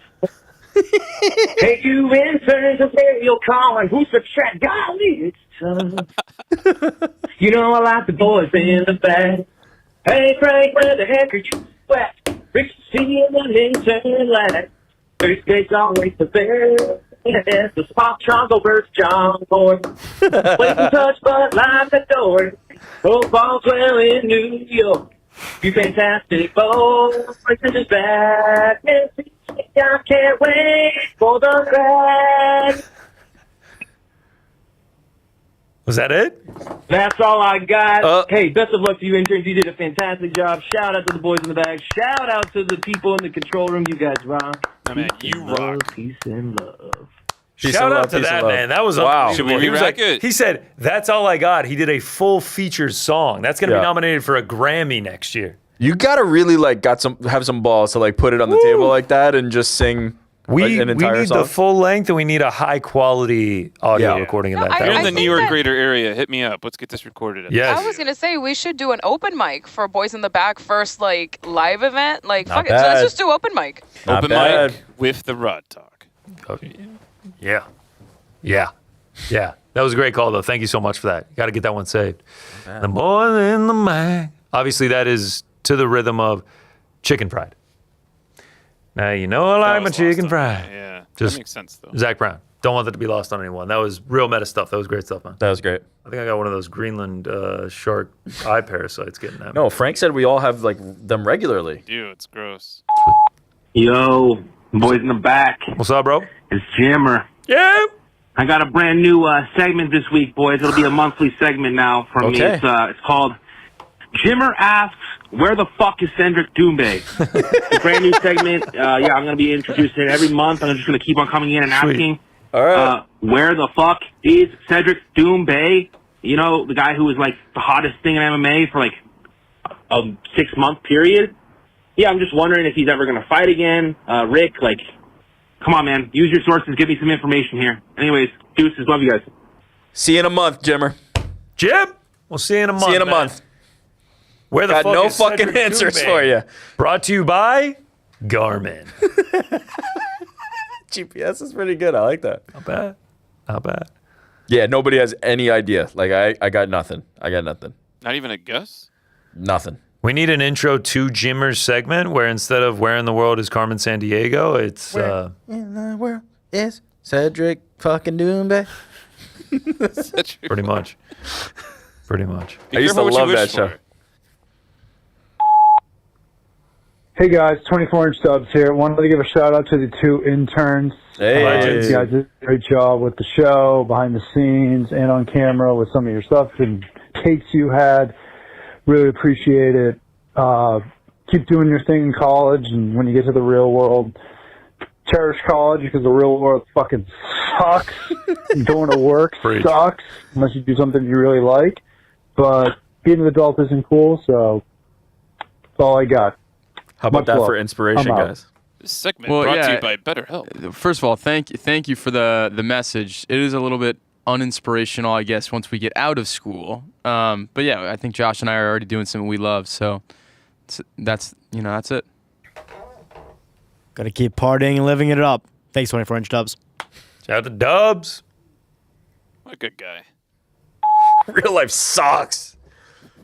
Stay in school. Stay in school forever. What's up, boys? It's It's Steven Van calling from Van Washington. Wilder. Nice all-time show from you guys yesterday, Wednesday. My goodness, I'm still in tears about the picture with Josh and Chris Bosh in the V-neck. I am fucking all-time. still hung up about that picture. I will never get over that. You boys enjoy your summer vacation. Love you guys. Thank you for everything. Peace. Thank you, brother. Shout out to Washington Heights. Okay, there was a development. Josh, tell people the follow-up story to the bathroom picture. Yeah, the story somehow gets way, way crazier. So there was the person that we thought was in the back that was cropped out. We thought it was my oldest brother. Okay. And actually, everyone in the family did because it was so long ago we didn't remember. It turns out I posted that clip of the show on Wednesday yesterday onto my Instagram story. A kid that I know from Syracuse in my fraternity replies to me and he says, hold up, this photo is very familiar. And then it turns out that the kid that was in the mirror was him, who obviously I've never met until 2 years ago. It was him waiting in line in the bathroom to take a picture with Chris Bosh. Get the fuck out. That's insane. He knows the kid. And now you know him.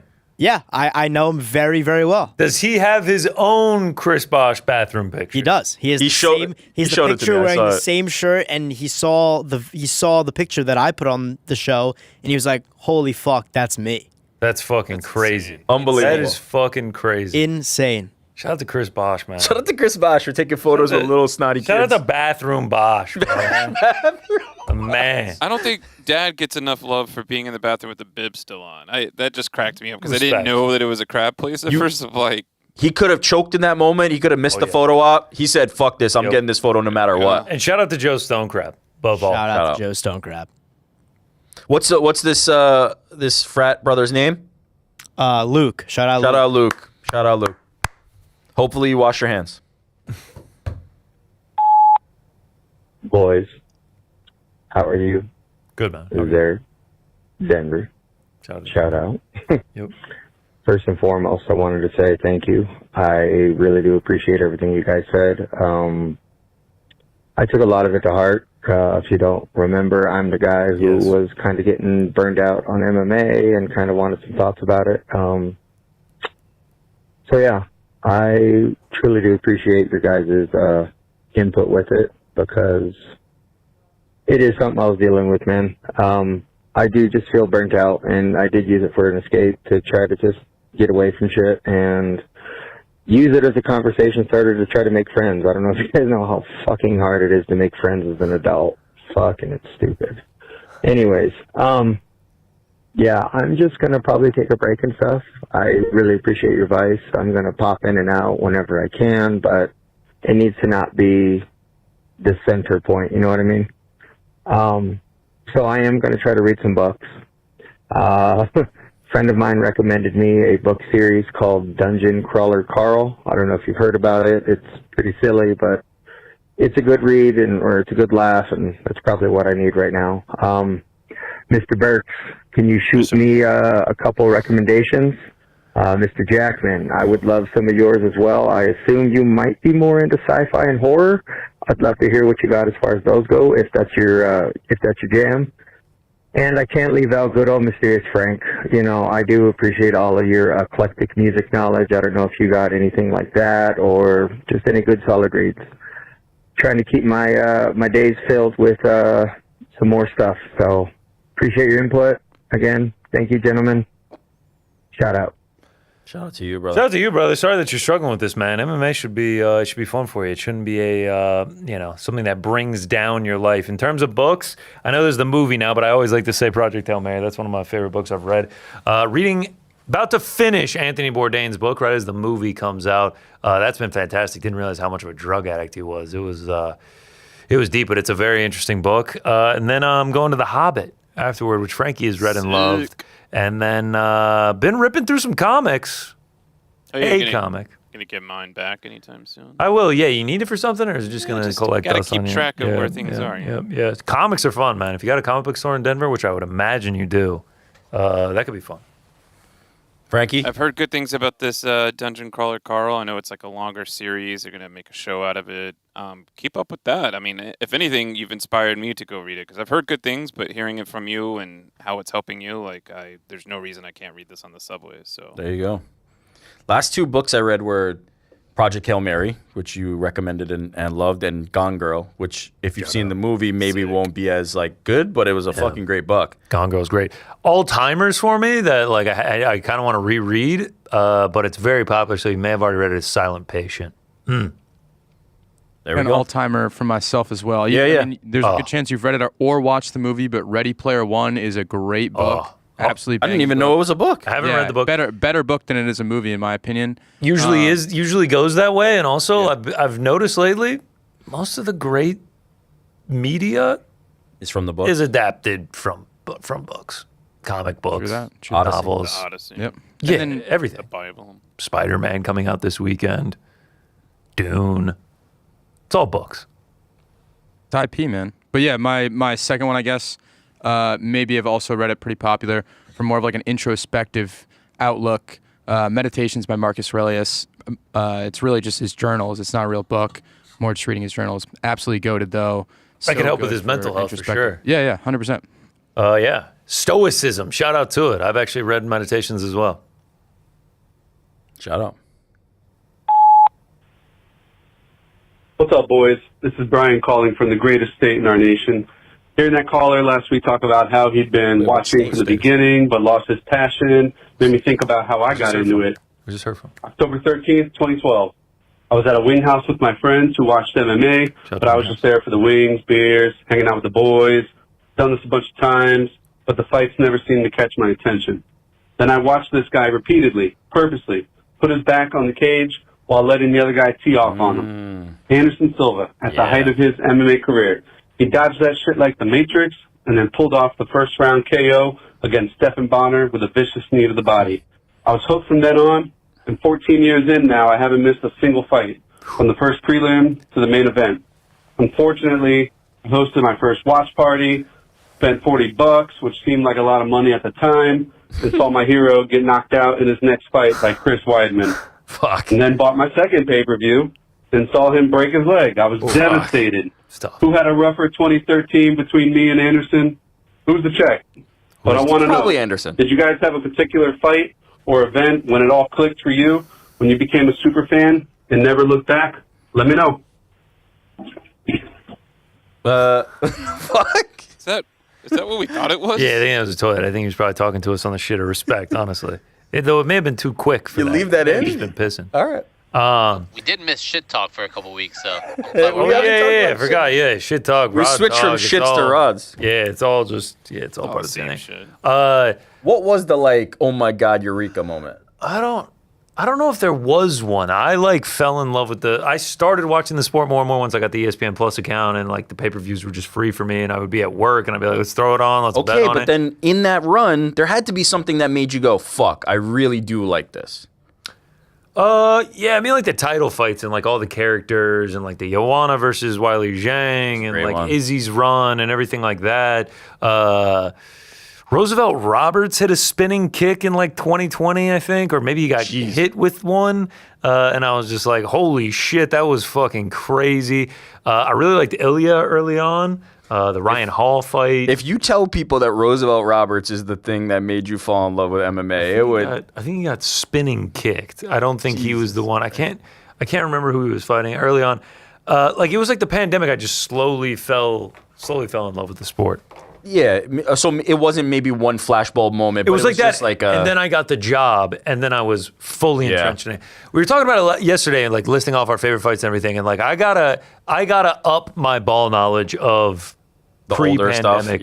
Fights. I gotta do that. I don't know how I'm gonna do it, but I gotta up the ball. August 21st, 2021. Ignacio Bahamondes wheel kick against Roosevelt I Roberts. was gonna say Ignacio Bahamondes, but for some reason in my head I was like, nah, I don't think so.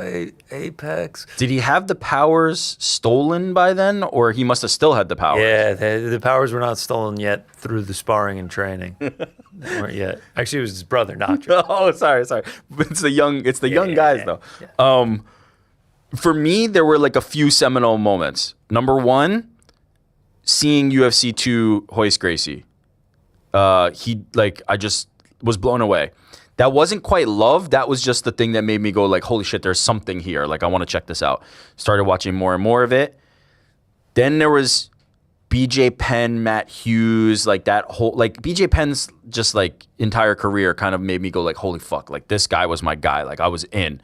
The moment that made me go, I love this and I can never quit it. Like it's my thing. Was my first live event when I went to Philly and I saw Anderson Silva and I saw BJ, and it was just like, this is the greatest thing that I've ever seen. Okay, you want to know what? I watched like the 2016 Conor run. I would tune in with friends and then the Mayweather and everything like that, and I was like, whoa, this is crazy. But like, I would only get into it during the things. When I was working at ESPN and 229 happened, I was working. That's Habib and Conor. Yeah, I was working at the time of it, and I had to stay until like 6 a.m. because we had to have around-the-clock coverage. But like, I remember watching that, Habib winning, and then like the chaos that ensued. I was like, this is crazy as fuck. Like, that is a moment where I was like, damn, this would be pretty cool to like be a part of this and be a fan of this and like really get involved with this. So yeah, love that. Shout out to 229. That was a wild one. It's me. It's Sucker Free. I have a question for Mysterious Frank. Frankie! Last week on Ariel's show, you guys were discussing audio brands. When Ariel mentioned active noise cancellation, he mentioned it was poor quality, and you seem to agree. As a non-audiophile, can you explain to me why noise cancellation is considered inferior? I use Samsung's Galaxy Buds at the gym, and I really love the noise cancellation. And I guess question for GC, I know you're getting into shape. What do you use for the headphones or buds? All right. Thanks, guys. I hope you have a good break. Yeah, man. So thanks for the question. I want to clear the air. Like, I don't think it's inferior. I think it's completely subjective. It's like saying, does someone like Air Force Ones over, I don't know, like any other shoe, right? Like, it's all what your personal preference is. I think that the science is really cool, the way that it cancels noise. But I also just feel that if you are not wanting to hear things in your surrounding, there are other ways of doing that don't involve, technology that requires a battery. In other words, like you stick something in your ear, and if it's sealed correctly, which it should be if you want to get like nice bass response and lush highs, then you should be doing that, where the active noise canceling is just kind of like coloring the signal that you're hearing.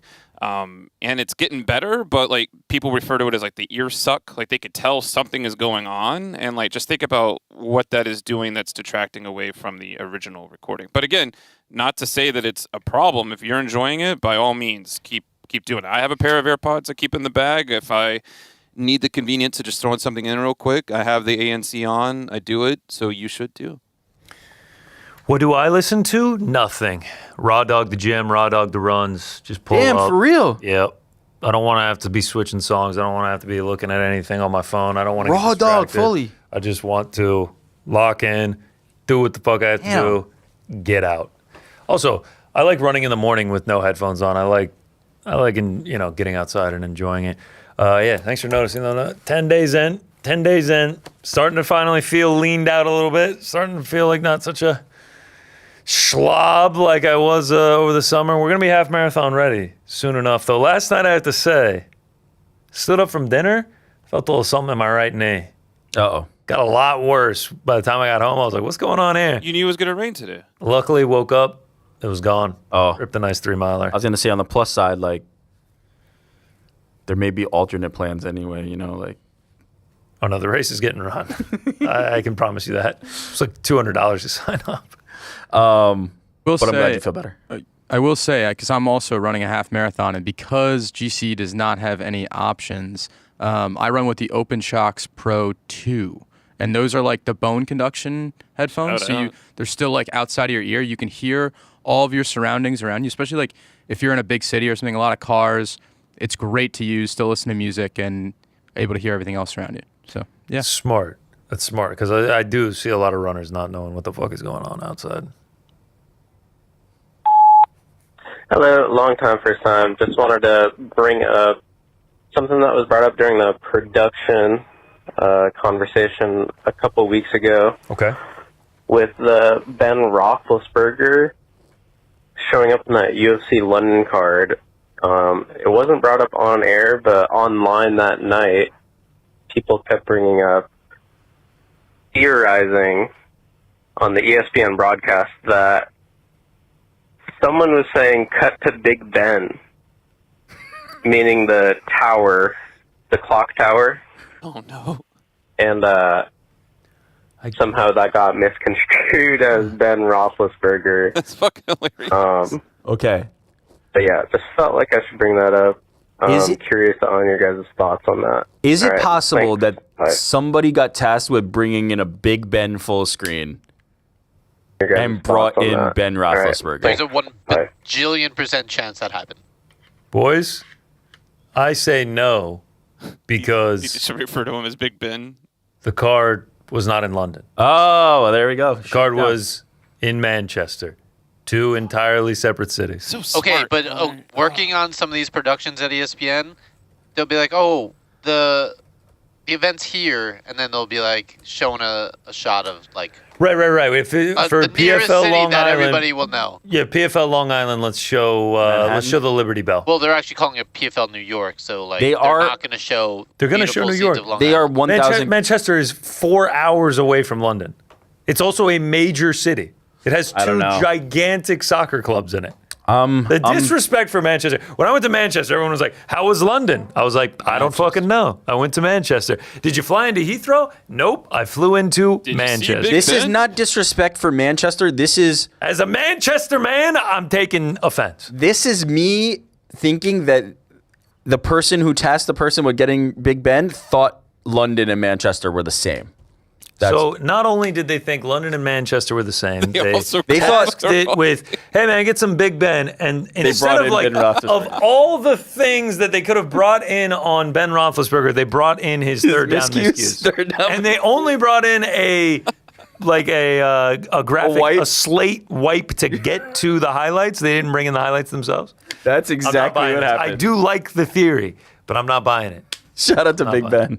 Both of them. You know, there was like a Facebook in the back where they had a picture of Ben and they just wrote like in quotations Big Ben. Yeah. And that's what they were referring Yeah. to. Yeah. All right. Okay, I've come full wait. circle. Thank you, Connor. I do also want to say, even if they were like, go to Big Ben, why were they like, why did they keep going to Roethlisberger? Okay, why then was it like, here's go the to Big point. Ben? And it was like, wait, no, what is that? Take that down. And then it was like, all right, put that back up. It's like, wait, no, take that back down. Right. And they're like, all right, okay, go to Big Ben. And then it's like, dude, seriously, with the third down miscues. Like, there's no way. They shoot it 4 times. To the point of the caller, though, maybe there is some lack of clarity going on in their production, and that's why these mistakes are happening. No, it is very possible that someone searched in the archive at ESPN Big Ben, thinking they were going to get a shot of Big Ben, and just were like, oh yeah, that's it. Let's just put it on the drive, and didn't actually look at it, and then... Okay, I actually have one other argument against hear it. this. Oh. It's not ESPN production.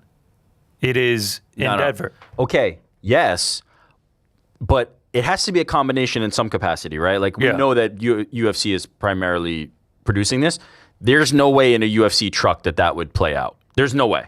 There's not a chance that they had that asset. We did Right, because it was an sometimes- ESPN Big Ben graphic. We did sometimes share things with them. Like, we would send them some features and Somebody sent them Big Ben. Somebody sent them Big Ben. It doesn't make any sense because of how long it had been since Big Ben had played a down of football. I would pay good money to get the real story. I want the actual lead producer to tell us exactly what happened. We need Pablo Torre. Yeah. Jordan, we need Pablo Torre to get to the bottom of it. On the horn. He's got a lot going on. No. There's nothing else more important. What did they mean? Episode 75 of the Kawhi saga. So. No. What did they mean? Well aware. He's a part owner. He's an investor in a northeastern soccer club. And know all about it. What I don't know is why that Big Ben graphic was up. What I don't know is why he had so many third down miscues. Why did he have so many third down miscues? Pablo, get on it. Jordan, use your contacts and connections. We need an answer. What up, boys? What's up, bro? It is sad Zach Brown got the news that the show is over. Finally over. Huh? Maybe for a couple of weeks. Oh, okay. Who knows? All I gotta say is, life is sad today. Life is sad today. Life is sad today. It is pretty sad. Life is sad today. Is that it? Life is sad today. You tell that's Frank or him. Is that it? Yeah, man. All I'm gonna say is no one does it like Z. Yeah, you can't. No one does it like Z. Today. I appreciate the effort, but I actually respect the hell out of the effort. But the ZB, the real ZB, no one does it like that. No. Life is good today. I guarantee if Frank lined that up with the other ones, the timeout is going to be exactly the same. It's going to be done. I thought it was good. We got Mauricio Hoovy and Michael Chan. I still sing that walking around my house. I sing it all the time. We got one more voicemail. Last one.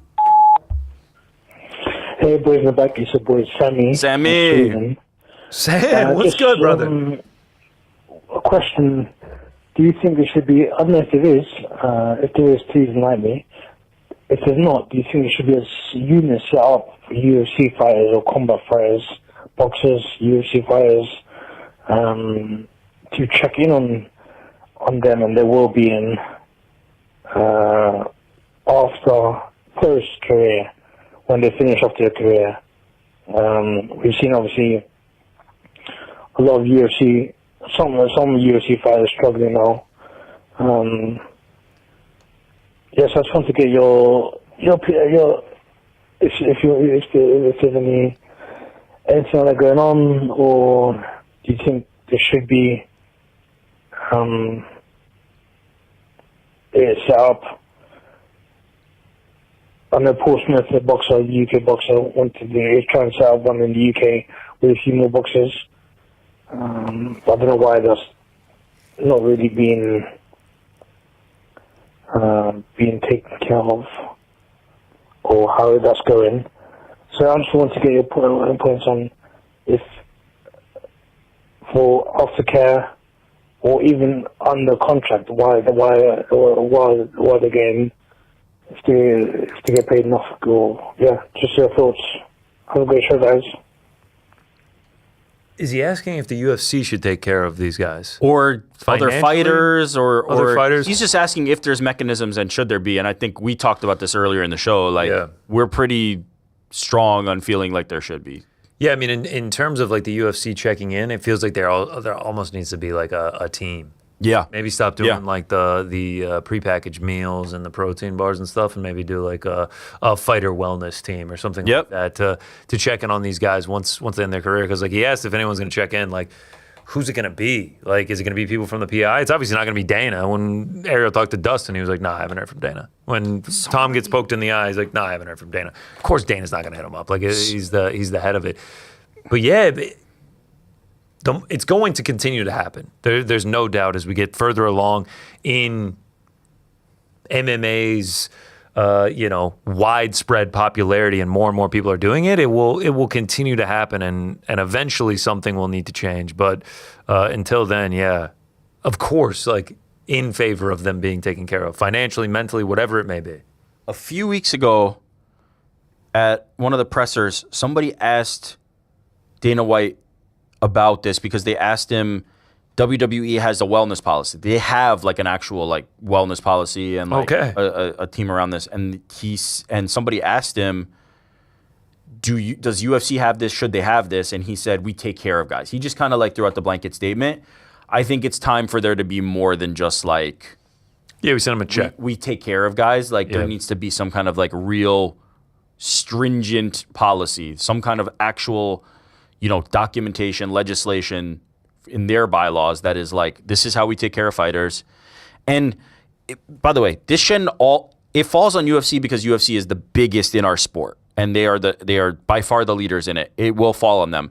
But this applies to everybody. Like, I think PFL should take care of their athletes. I think, regional promotions, it's harder because there's less money in it, should take care of their athletes. But there needs to be some kind of like care and concern for this carved out of each. I know, we've had Andy Foster on, and California has that pension plan that is like a portion of each fight card, as well as like if you get the license plate that it contributes to that in California.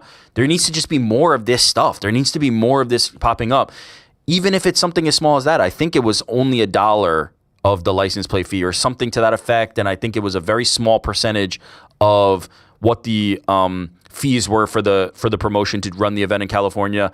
There just needs to be more. There needs to be more conversation about this. And unfortunately, we're going to be my fear is that we're going to be talking about this when it's already too late. We're going to be talking about this and get serious about this in the same way that the NFL only got serious about it after there was horrible, horrific types of tragedies happening.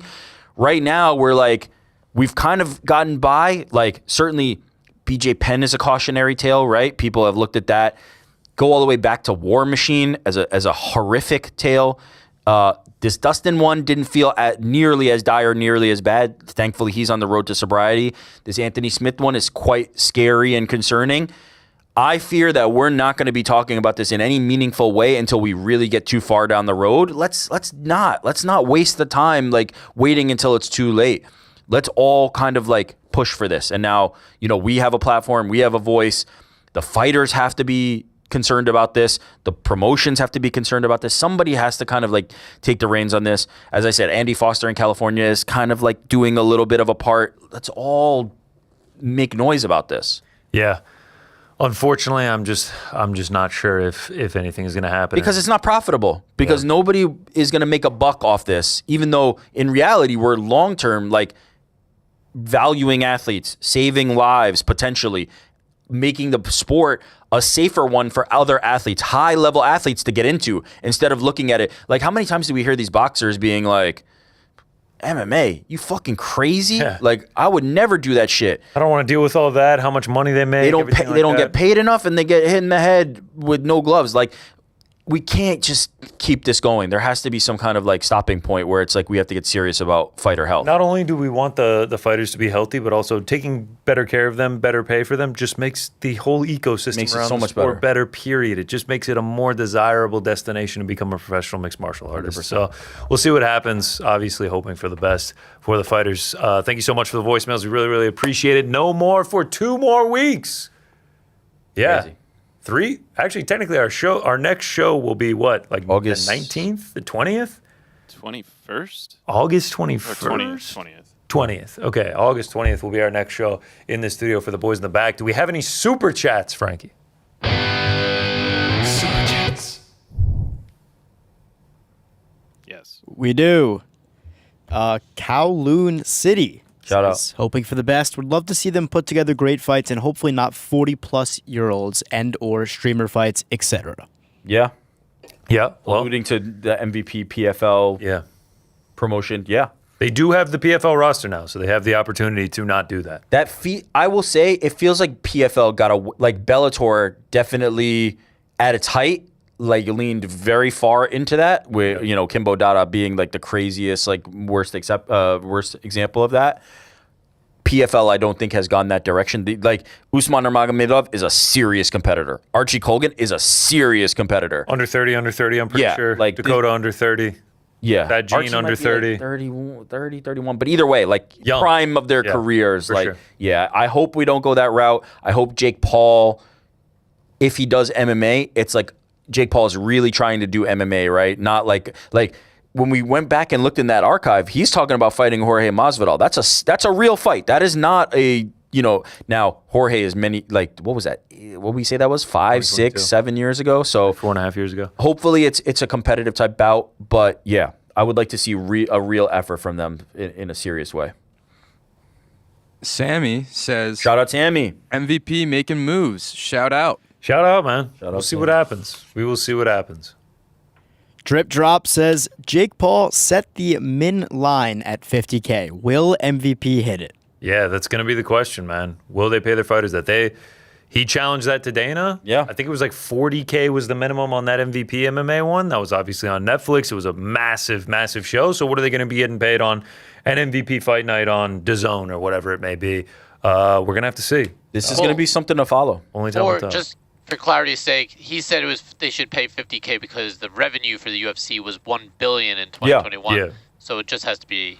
Well, no, he said he wanted Dana White to pay 50% of the revenue of the UFC for the year, which was $1 billion in 2021, and then also the minimum pay per fight be $50,000 instead of the $12K that it's at right now. Will Jake Paul stick to something close to that? We'll see. Inappropriately appropriate says, honestly, I am waiting for only one promotion this year. Frank, hit the music. Hashtag GFL. Did we assume that they're number 2 too quickly? Did we assume that the MVP PFL conglomerate is number 2 too quickly?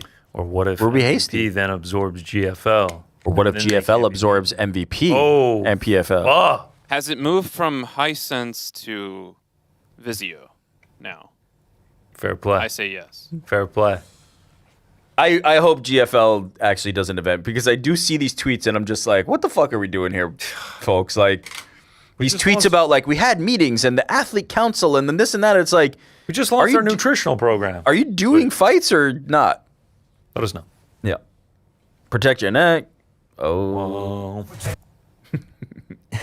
Nathan Garcia says, just got my tickets for Noche UFC this year. Oh, shut up. Who do you guys think will be in the main event? I'm hoping for Diego Lopez versus Charles for the BMF at 155. Diego by knockout. Whoa. Round 2. That would be fucking crazy. Congratulations on getting the tickets. That'd be a sick fight. That would be a sick fight. Especially Diego up at 155 would be interesting to see. That power translates, just the pure chaos. I mean, that's on the ground that could be fun as fuck. That's just two chaotic ass motherfuckers. Yeah, I'm that would be in for sick. that. If you got the tickets and you luck out with that, congratulations to you. I like that. The Diego round 2 prediction is I don't know if he's gonna be the favorite coming up, but that'd be fun. Drummer Lawyer says, GC's fave Canadian drummer here. I passed the bar and will be returning to NYC with Melt at the Bowery Ballroom on August 28th. Y'all are all on the guest list. Also, who is lightweight champ end of 2027? Wow. Congratulations. Shout out. Congratulations on the bar. Shout out to Melt. Drummer for Melt. August 28th, we pulling up? I know Frankie I don't know likes what Melt. August 28th is, but if I'm available, I'm there. If I'm available, I think it's a yes. Friday? I know that we were invited before, but he wasn't playing then. If he's playing That's this time, oh, we that's gotta right. go. He was not playing. Yeah, oh, But I have yes, to yes, look yes. at the calendar. I remember Hey, now. we get it, Frank. You're busy. You're busy, man. We got it. Shout out. Looking at the calendar, and it is open. Woo! Lock it off. Frank just committed. Let's go to the Melt concert, baby. Wow, it really tickled my throat with that that scream there. They're already coming up with lightweight champion end of 2027. Armin Sarukian. I'll go Ilya Taporia. Oh, I like it. Armin Sarukian. That's a bullshit. Dynamo Hum says, Mysterious Frank action figure will look like Ziggy from Quantum Leap. Jordan, please have it ready. Cheers, Chloe is cool. Do we have it ready? Oh, wow. Yeah. There he is. That's Ziggy Frank. was low-key the best character in that. Yeah, you're just saying that because he looks like you. Representation. Quantum Leap was not a TV show? No, it was a TV show, yeah. Also, the Scrambler suit and a Scanner Darkly. Do you remember that one? Oh, yeah. Yeah, that's a good representation. Scanner Darkly like or don't like? Fucking love, man. Yeah, I Also, like Scanner Dark. Movie based on book. Directed by Richard Linklater. Shout out.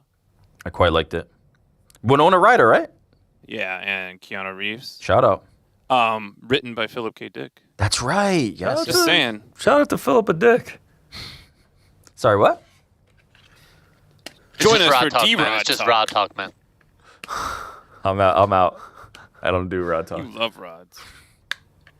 Speaking of rod talk, Nick Swiniarski, I don't know if I pronounced that name right or wrong, but y'all fucked up not doing pound for pound rods. Great chance with D-Rod fighting. Think of what we missed. Rod Stewart, Rodney King, etc. Frank loves Rodney King. I'm not gonna lie, we did fuck up. I'll own up to it. Fuck Sharks.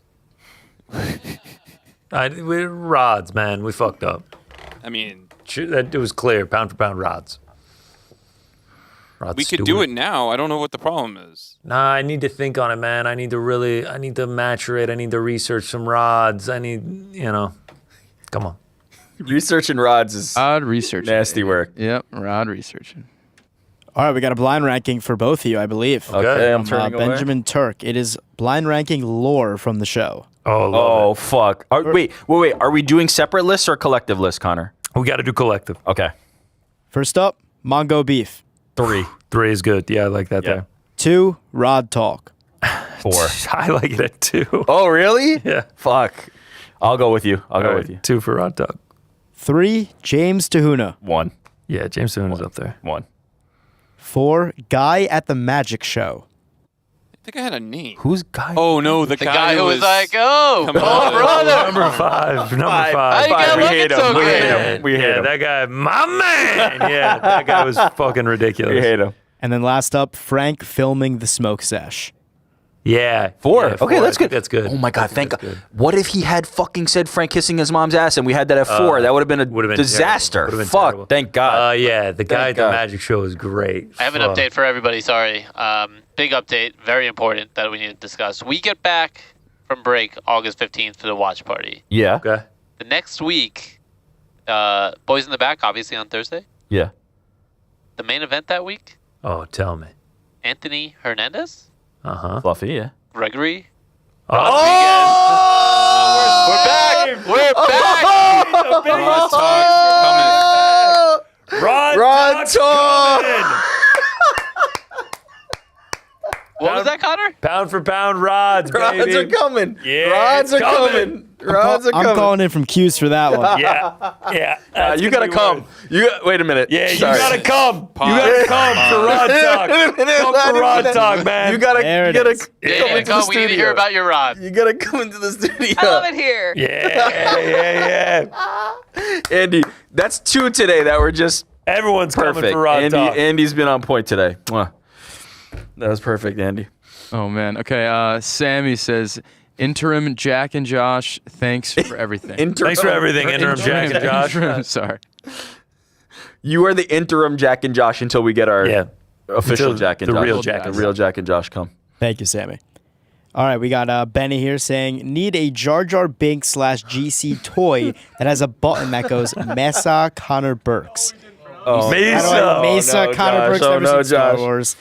And a pixelated Frank toy as merch. Also need the BITB merch already. I think you could just take like a paper brown bag and crunch it up. Can we talk about how Josh just said he's never watched Star Wars? I'm a Harry Potter. Like, what? It's As not if those two I'm things a are related, Star Wars or I'm a Harry Potter Yeah, what guy. the fuck? I'm a Harry Potter guy. Wait, I do say Dobby and Jar Jar Binks. Shut up for a second. Any Star Wars? No, I've seen the new one with Kylo Ren. Okay. That's But that's you've unreal. seen That's a the Star one you Wars choose movie. to watch out of all of them? I saw it in theaters. How do you feel about Lord of the Rings? Never seen. Yeah, don't worry. They're boring. I'm You'll finishing fall up. asleep. I'm finishing up Game of Thrones now. Nice, I'm working my. Still haven't Good finished job, that, Josh. man. I feel like you started the summer on like season 7. Yeah, until you guys told me how bad the last season You was. got to finish it, man. You're already that deep. No, I know. I'm gonna finish. I'm gonna. All This right. is the mistake. So for merch ideas right now, I have Misa Connor Burks Rod Talk. shirt and action figure, Frank pixelated action figure, Rod Talk. But what is it? Is it just a T-shirt? It's a T-shirt with like a talk show format. Okay, and it's 2 fishing rods talking to each other. Actually, that's No, great. it's I'm just like an Johnny Sins. Oprah Who couch. Yeah, like two fishing rods on an open couch. I'm Mongo. Mongo's beef. I'm thinking just like I'm feeling pretty good, and it's just a plate of Mongolian beef. I don't know what you guys think of that. That's good. Life is good That's today. good. I'm thinking just I'm thinking our motivational line is just like hoodies and stuff that says "Life is good today." Like it's pink with like a green font, and it's just that. It's like understated. It's like understated. Understated, but like inspirational. Life is good today. Like girls can wear that too. Like it's just like life is good. Life is good today, and then just like feeling pretty good, and it's Mongo just a beef. plate of Mongo beef. James Tahuna, Tyson Pedro, something. Yeah, I've already created that. We just need to make it better. A better Tyson version. Pedro shirt that says James Tahuna. Yeah. All right, we're coming along. I feel like we gotta, and it's like a travel related Just a map. Yeah, we gotta. Nah, we'll workshop that one. Maybe we get like a replica plane or something, and it's just I feel like we got an airline. Yeah. Something like that. Not bad. Okay, so the final one here, final super chat that I guess Josh and I will Wow. this Emotional summer. moment. Pretty crazy. Better be good. But yeah, GC, you fucking legend. Blind rank these top 5 beefs. Okay, ready? Top 5 beefs. Yep. Okay. You good? I'm ready. Need a minute? I'm ready. 1, Dana and Helwani. That's a pretty powerful one. I'll go 3 just because I know where this is going. Okay. 2, Tito and Shamrock. 5. 3, McGregor and Khabib. Whew, that was fiery. 2. Wait, did we not do this list? I think this was a pound for pound. Maybe. 4, Jones versus Cormier. That should be my 2, but 4. And 5, yours truly, Mongolian beef. Mongolian beef. Number 1. Shout out to James Fry, absolute legend. Enjoy up the your Swans. time off. Yep. Up the Swannies. Fuck Fremantle. We'll get them in the playoffs. It's going to be fantastic. Appreciate the $39.99 Australian. James Appreciate is a fucking all legend, the super chats. And you said it, Jack. It is your last super chat that you read. You know Speaking of the Swans, I have some breaking news with BITB actually. Whoa. Well, it's kind of with the Swans. Not about the Swans though. I did some research. I looked into every single BITB episode that has been aired, and this is Continue. This is, excluding Halloween, only the second time Rick has ever not worn a black shirt. Oh wow. The only other time was the Swans. Wow. The Gollum costume. Now you said excluding Halloween, bro. Try to keep up, Frank. Listen. I can't. They talk so fast. Wow. Wow, good research, Josh. That's an amazing little statistic there. Come on. Get on over here into the studio. Last day. Come on. You got to come guys into close the out the studio. show. Come on. You got to come into the studio. Get up and They're run. not moving. We got to get out. We got to come up. On your asses now. All right. They're coming over here. While we wait for them, thank you so much for watching today. Again, Crack tomorrow. That will be the final live show before we go into summer vacation. Crack tomorrow. On Monday, the Cain Velasquez documentary will come out. Very, very much looking forward to that. The Uncrowned Films team has been working very hard. It's going to be fantastic. There will also I can hear them like running. I can hear the thunder. Hell yeah. There also will be a Dakota Ditcheva documentary about her fight this week. There will be things on the channel while we are away, don't worry. And then we will return on August 15th with the watch party, with the post show, and then Ariel Helwani show back on August 17th. So that'll do it for us. It's time for the interns Close us to take out. over. You guys close us out, baby. Say whatever you want to say. Well, we don't have any headsets. So Yeah, You don't need to hear anything. an awkward conversation. Everybody, thanks for tuning in. This has been Rod Talk. And Jack, anything to say for the parting words? Yeah, this has been 2 amazing months. I'm so happy to have worked with Josh over these past 2 months and just the whole crew. These people are truly amazing. Obviously, you can tell on the show, but the jokes that we make, the fun laughs at lunch, even in the studio, I can just crack up watching these guys just like all you guys do online. So absolutely fucking amazing. I cannot believe that this has been 2 months already. It feels like the best 2 weeks of my life, and it's been 2 months. So, Josh? Brings a tear to an eye. Yeah, it's been absolutely incredible to say the least. It is the best summer of my life, 100%. I'm sure Jack says the same.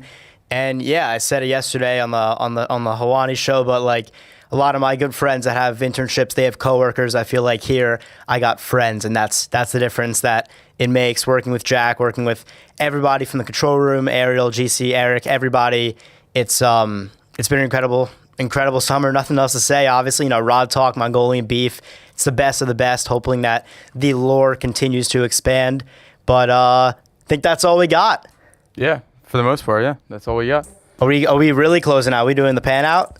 Okay. We are closing out the show. Here's the zoom out. Thanks, everybody, for tuning in to the boys in the Belgrade. I'm intern Josh. Peace out, guys. Intern Jack.